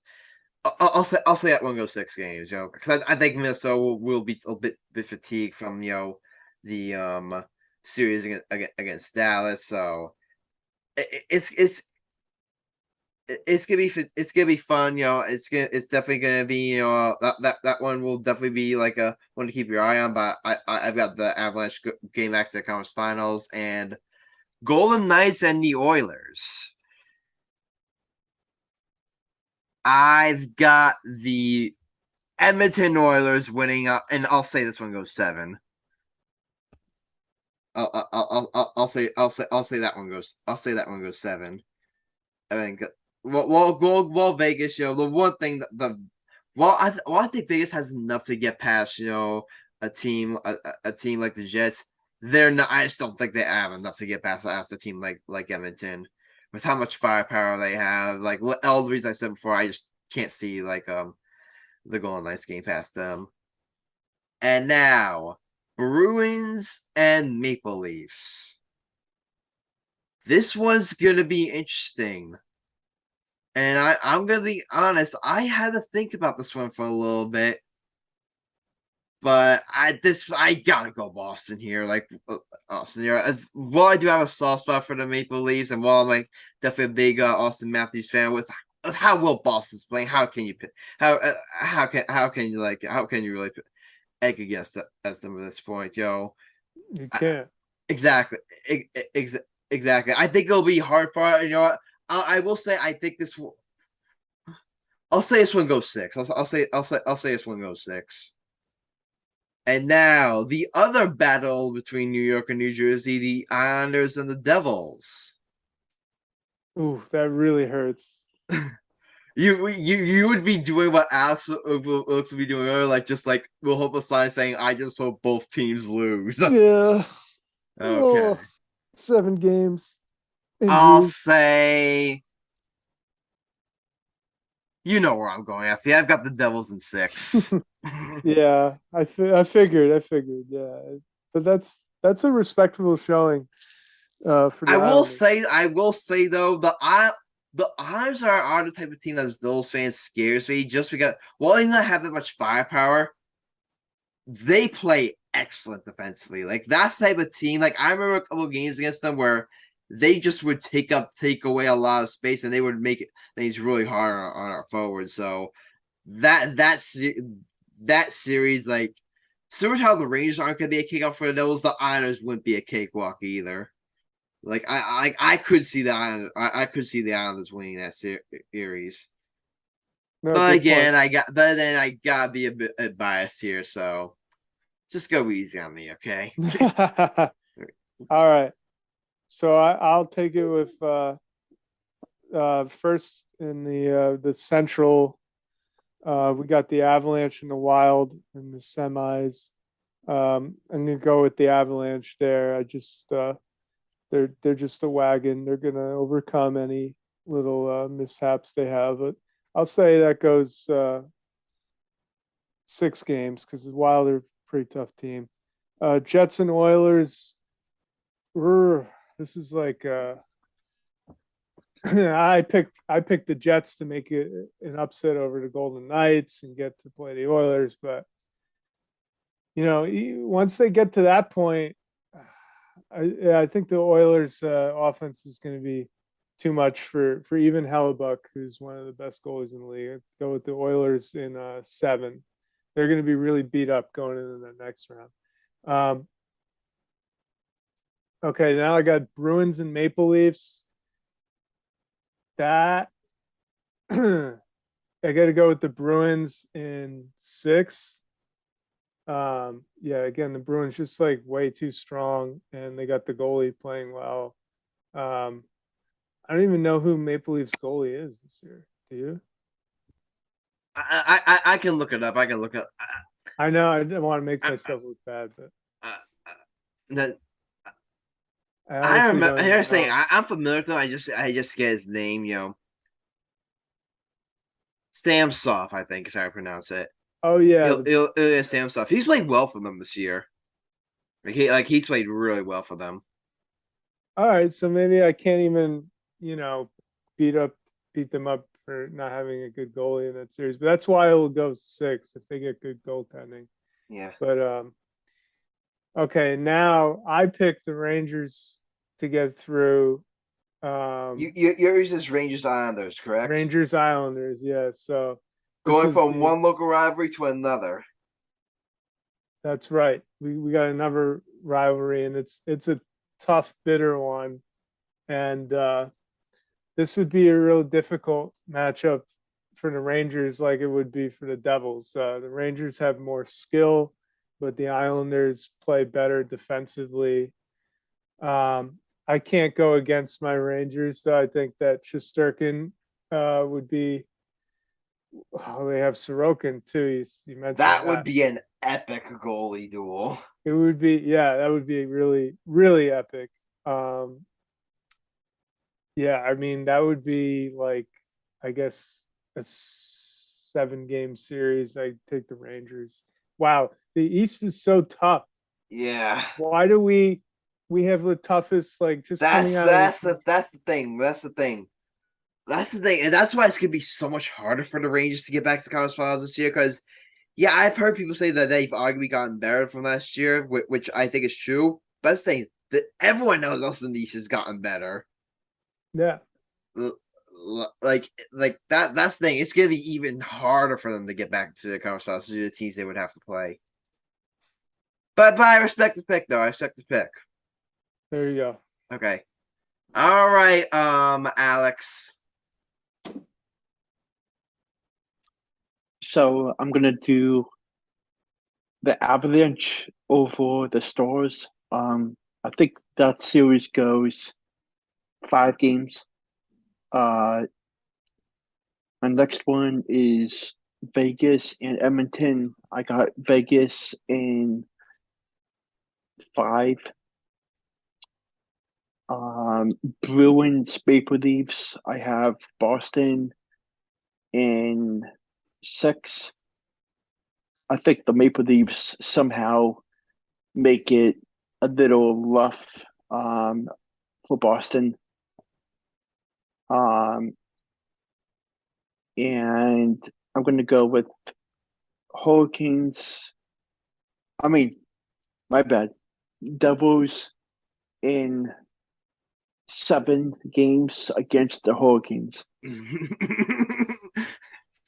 Anthony's just looking at us both like he's just looking. He's probably gonna after this episode gonna print out both pictures of us and just start throwing darts at them. Exactly. Let me get my snipping tool out. All right, here we go. Conference finals picks. I'll start off with this. Well, I'll start off with the Western. Avalanche and Oilers rematch from last year. Oilers lost last year. This time I think they gave it up. I got the Oilers in 7.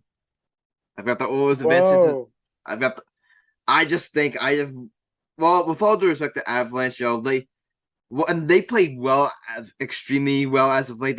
I will say they have taken overall a bit of a step back from last year. Meanwhile, Edmonton this year has taken a step forward. So I definitely think the gap between the two isn't as big. It's definitely a lot closer. And again, I just can't bet against I just can't bet against Connor McDavid at this point with the season he's having. So I got the Oilers in 6, and now Eastern Conference Finals, the Boston Bruins and the New Jersey Devils. I've got the New Jersey Devils losing in 6. Oh, okay. You fooled me. I got you there, didn't I? I got you there, didn't I? But again, it's just like again, I definitely think the Devils will definitely put up a fight in that series. I just can't see them being Boston. Not only like is Boston best team in the league, they're just a matchup nightmare for the Devils. Boston plays so well defensively.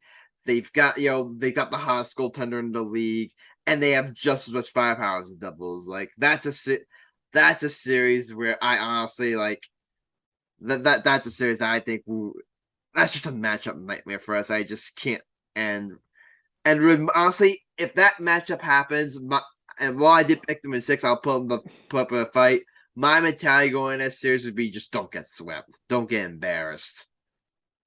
That would just be a really tough series for us.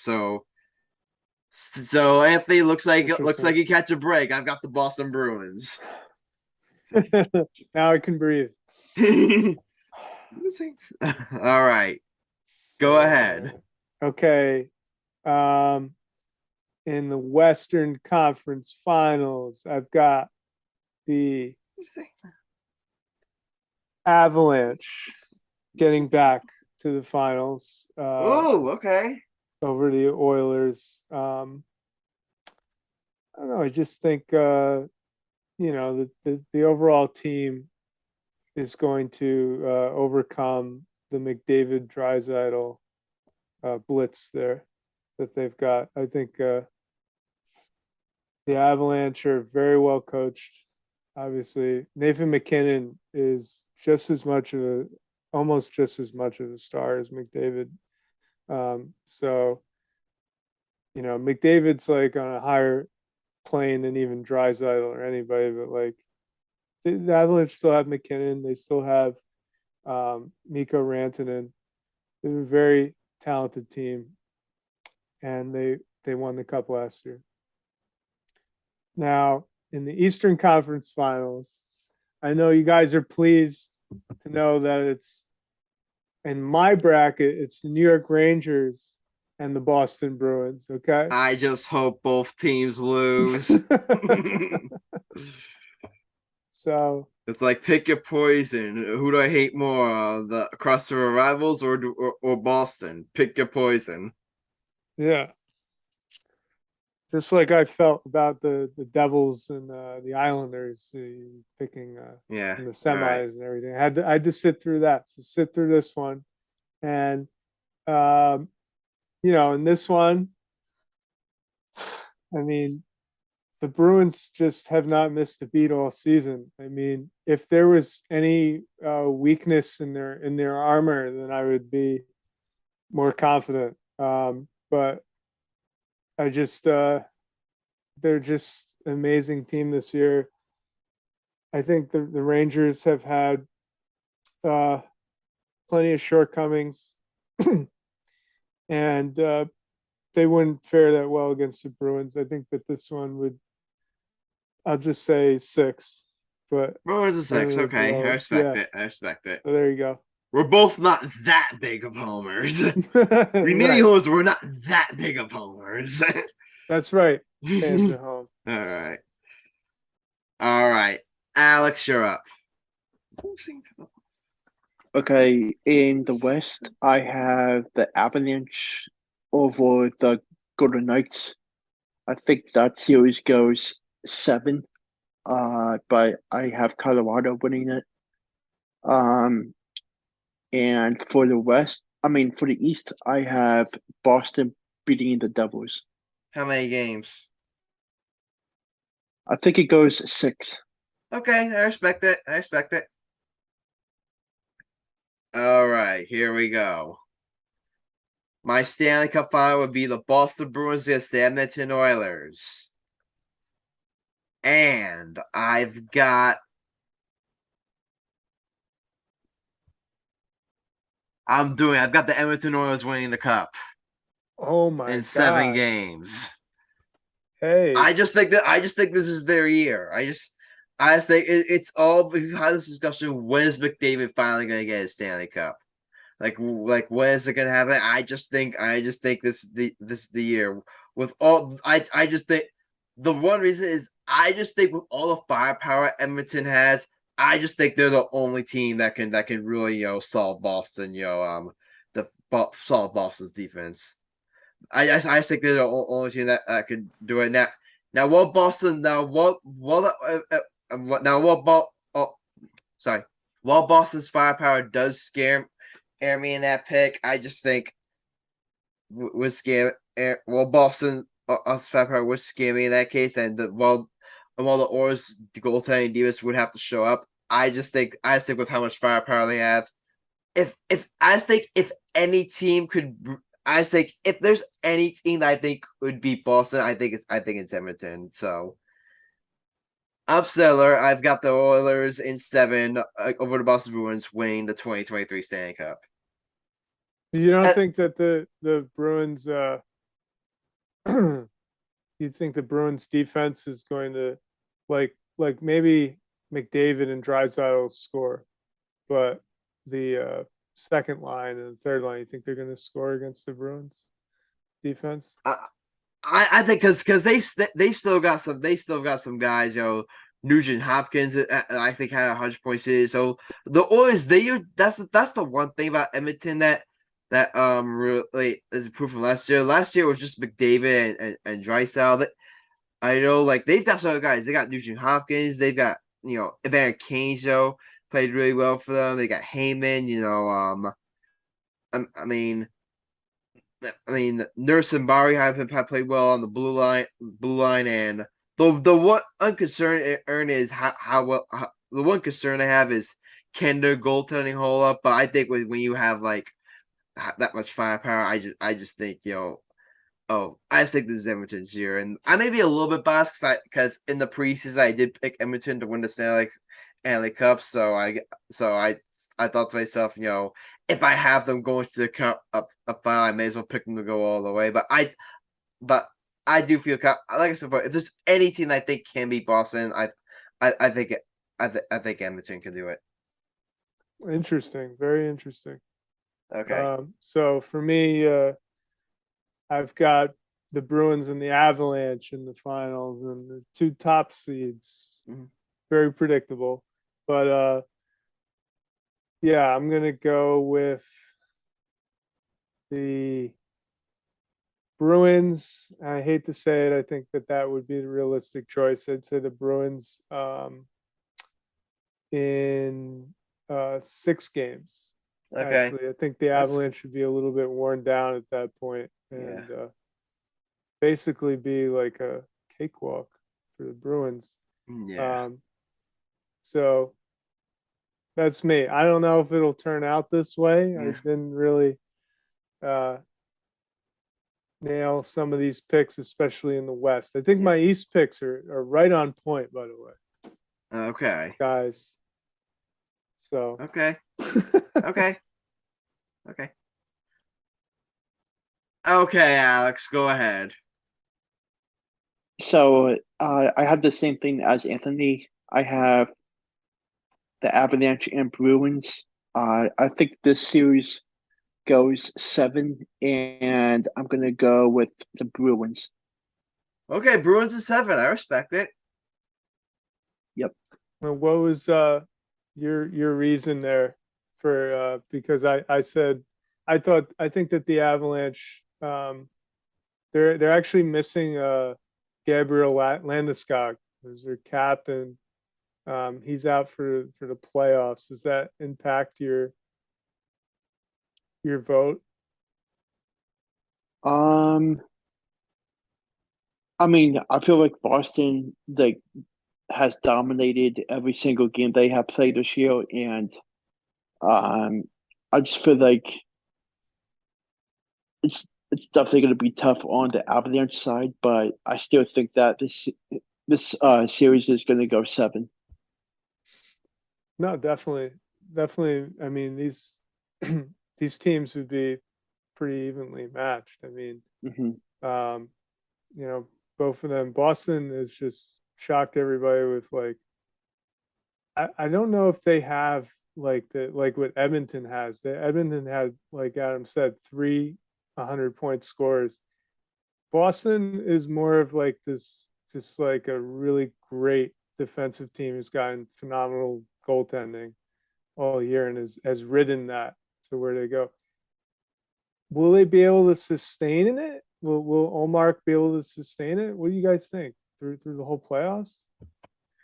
I think it'll be tough. I mean, with how high he's been all year, I mean, I just don't. I don't think he'll. I just don't see him cooling off anytime soon. Maybe that changes in the playoffs. You do bring up a great point, Anthony, but I just it's just like with how just how dominant they've been. It's just I just can't see it cooling.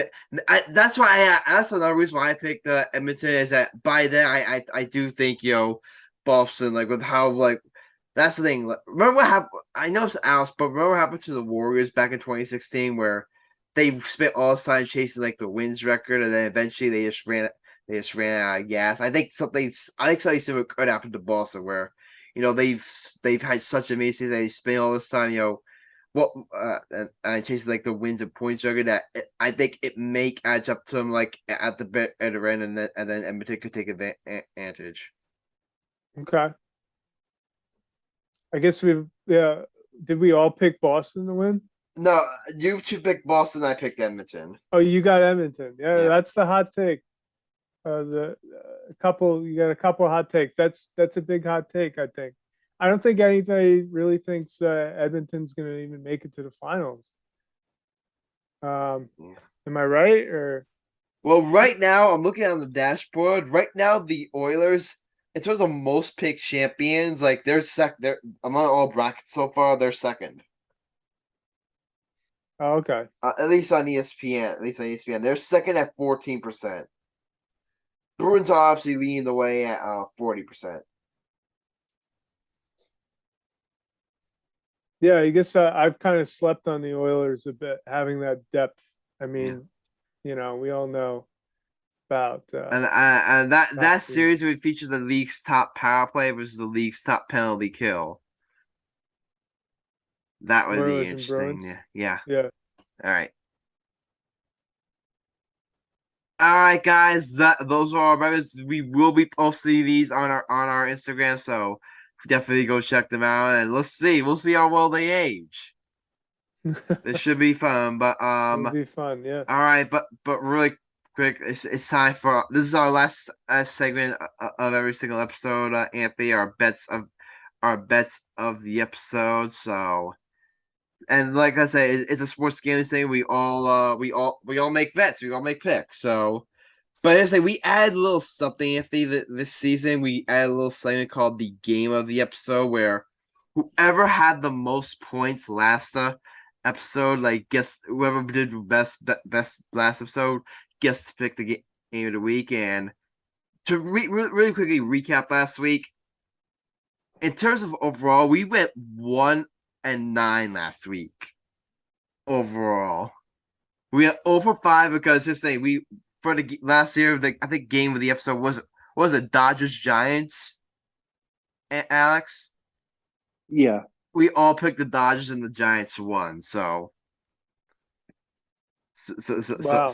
That explains it. And in terms of our actual bets, I was the only one to win. I had Devils over Sabres. I was at that game. They won. I had the Yankees over Guardians the same day. They won. And the cherry top, I had Trae Young scoring 25 points in the in the playing game. All three of those things happened. So I had 31.53 points. And I save us from going 0-10. Wow. Okay. You're gonna need to do it again this week. Maybe. All right, really quick. I want a quick update on the standings. Sam's still in first place, 8-6 record, 111.56 points for 8 stars. Alex is in second place, 7-7 record, 47.96 points for 5 stars. I'm in third place, 6-8 record, 49.03 points with 5 stars. Marcellus is in fourth place, 5-9 record, 43.14 points for 2 stars. Mike's in last place, 5-9 record, 14.6 points. So for what am I so that means this means guys I get to pick the game of the episode. And Okay. for the game of the episode, it's too early to pick a.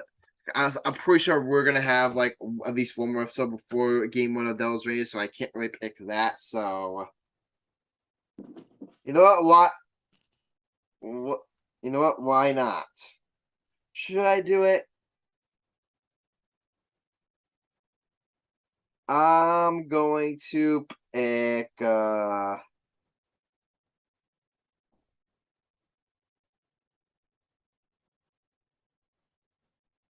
Should I do it?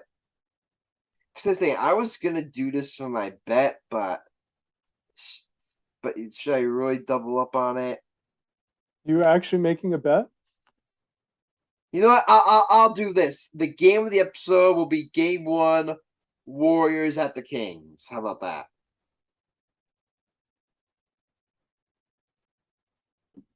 That's especially the game of the episode. That means that's the game we all bet on, Anthony. So we all have to. We all have to pick that game, and it's just record only, no points. Okay. All right. All right, so I'll go first. So, hold on, let me text the group. I'll go first here. I'll say I have the Warriors answer, so I'll take Warriors in that game.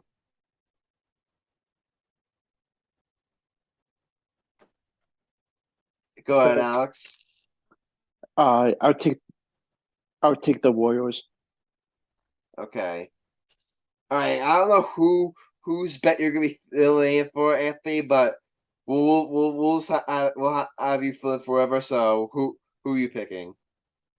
Give me the Kings. All right, I respect it. I've heard some good things about the Kings. You know, Okay. they got an underdog mentality. I always go for that. Nice. All right, so our regular bets. I'm gonna, this may make a lot of our listeners very unhappy, and this will definitely make Michael, Sam, Marcellus very unhappy. But I don't care. For my bet, I'm gonna take the Cavaliers over the Knicks in Game 1, and I'm gonna do a thing. Probably I'll take Donovan Mitchell scoring 30 or more.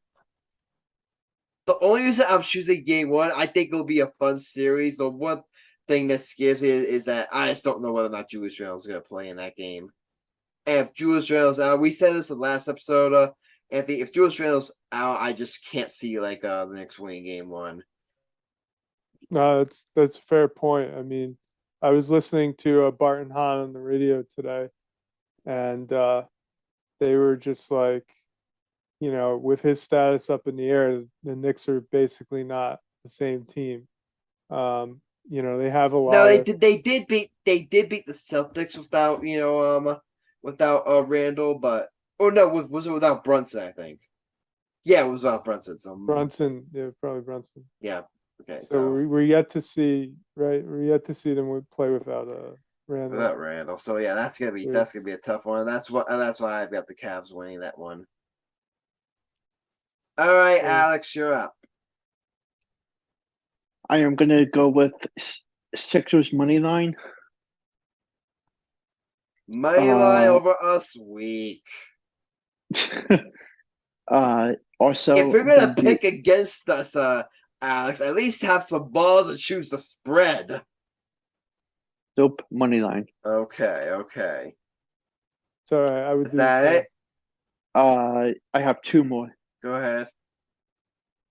Celtics money line. And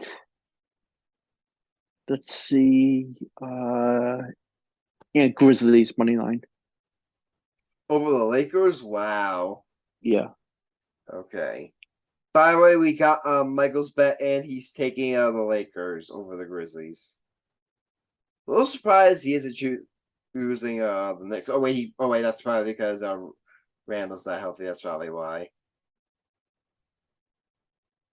All right, Anthony, last up. Go ahead. Wait, are we just doing basketball? Or can we do? No, you could do whatever. You could do whatever. Yeah. You could do whatever. I don't think it has to be it it has to like the only like for example, the only reason I didn't choose Game 1 of Rangers Devils that we do expect to do one more episode by then, so it has to be like at least somewhat like in the next couple of days. By the But way, if you want, you could choose the Rangers. By all means, this is your only episode. Go ahead. Why not? I forgot to mention I don't have betting. I don't have a betting app on my phone, so I don't know if I'll be. I'll have to look it up real quick. Yeah. Do you want me to do that? Go ahead. Go ahead. Take your time. Take your time. All right. Sorry. No problem.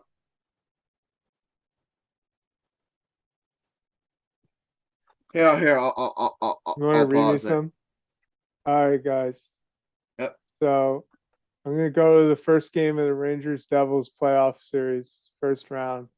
I'm going to take the Rangers in game 1 on the money line. And over the Devils, they're plus 110. And then going to the another series, my second bet will be Tampa Bay to take game 1, the money line over Toronto. Okay. Wow. That's a juicy parlay. I go with the juiciest, man. Okay. All right, guys. It's all for our best. It's all for episode. Wow, Michael just came to say goodbye. Knicks money line and Lakers money line. All right, so you're adding the Knicks cheer to your bet. Okay, got it. Knicks over Cavaliers money line. Got it. Like I did money line too. It's the way to go. Alex did it. Adam is the only one living dangerously. What did he live dangerously for? I took Cavs over Knicks and Donovan Mitchell scoring 30 or more. Haters gonna hate, Michael. What? Haters gonna hate. Now I got my young bucks, yo. They making an appearance on our Okay, podcast. But he said my little man said Donovan's gonna score 40. You said, right, Pan? He said he's gonna say my young man say he's gonna score over 30. Okay. And my other buck said the Cavs gonna win in 4. So Nev, you said the Cavs gonna win in 4. You said 2, right? Cavs in 4. The Cavs are not winning that series. My Nev said he gonna win the series though. So, and we in the Uber back to my crib. Y'all should make their ass walk over saying negative energy, But I'm the fool because they said Cavs money line. So I should make them walk home. Am I right? Should I make them? Yeah. So we're in the middle of a highway. No. All right. No, you know what? I like that they had the guts to take the picks. That's good. Okay. Adam, They went Alex, out on a limb. who did Alex pick? All right, Alex took let me check. He took 76ers, Celtics, and Grizzlies. Alex, you motherfucker. Anthony, who did you pick? Please tell me you have some common sense over here. I picked the Rangers in game 1 over the Devils. And Adam, I hope your Devils lose, bitch. Just for that, picking against my Knicks, I hope your Devils lose. And I hope. Okay, I see how it is. Yes. You also picked the Lightning over the Maple Leafs. We don't do hockey. We don't do hockey on this car ride. Yeah, that's why you took this episode off, right? Exactly. I told you to do the hockey episode so you could take it off. All right, Michael, take a random guess, yo. Who did we all pick to win the Stanley Cup? The Devils? No, I didn't. Who? I picked Edmonton. You picked the Edmonton Oilers, who haven't been good in over 20 years? Yes. Even I know that. And both these guys had the same pick. Guess who they picked? The Flyers? No. The Rangers? No, I wish. I was close. I picked them to go to the conference finals, but yeah, we who did they pick, Adam? They picked Boston. Yeah, and Anthony had Rangers losing the conference finals. I had the Devils losing the conference finals. We both had our teams losing to conference finals to Boston. Alex and I have the same conference finals, so he picked the Devils to go over there too. And Michael just left. What a I like character, right? What a character. He is a character, All yeah. right. But Anthony, Told us we thank honestly. you so much for coming on. It's been great to have you on. You're welcome back on anytime. So as long as you keep that logo away from there, you're welcome back on anytime. All right. No, thank you guys. This has been a lot of fun. We're so happy to have you back on. So before we let you go, Anthony, tell us where listeners can find you. Go to my Twitter at TonyParadise3, and that's where I do most of my work these days. The Instagram, I had a couple Instagrams. It's an issue. I got to sort that out. Okay. But yeah, Anthony, we thank you so much. You're welcome back time. Don't be a stranger, and it's gonna be fun. Obviously Rangers, that was gonna be exciting, but this should be a very exciting, Stanley Cup Playoffs. It's great times, to be a hockey fan. And like I said, last year I owe you a beer or something or whatever. No. We'll see if we can get together, for like one of these games.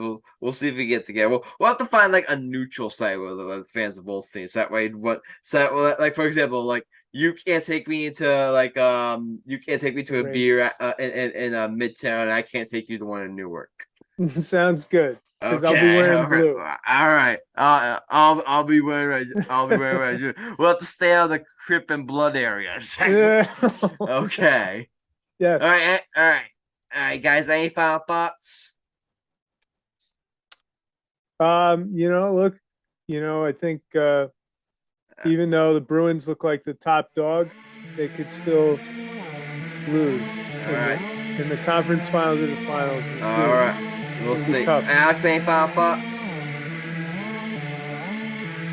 Go Citrus. All right. My final thought, LGD. That's my final thought. All right, guys. Let's go Rangers. Let's go Devils. But guys, that's it. Episode 154 of the Gay Game Podcast. Usually, and Grassani, Alex Rich, will guest appearance on the Cunningham, and our special guest, Anthony Paradiso. If I get heard, be sure to leave a like and follow subscribe to the podcast. Also, our joint content is on YouTube. We got those on social media. Make sure you have to say in a future episode of Renaissance. Those are your juices to dance. Adventure world, believe it and dive in. See you next time, and until then, stay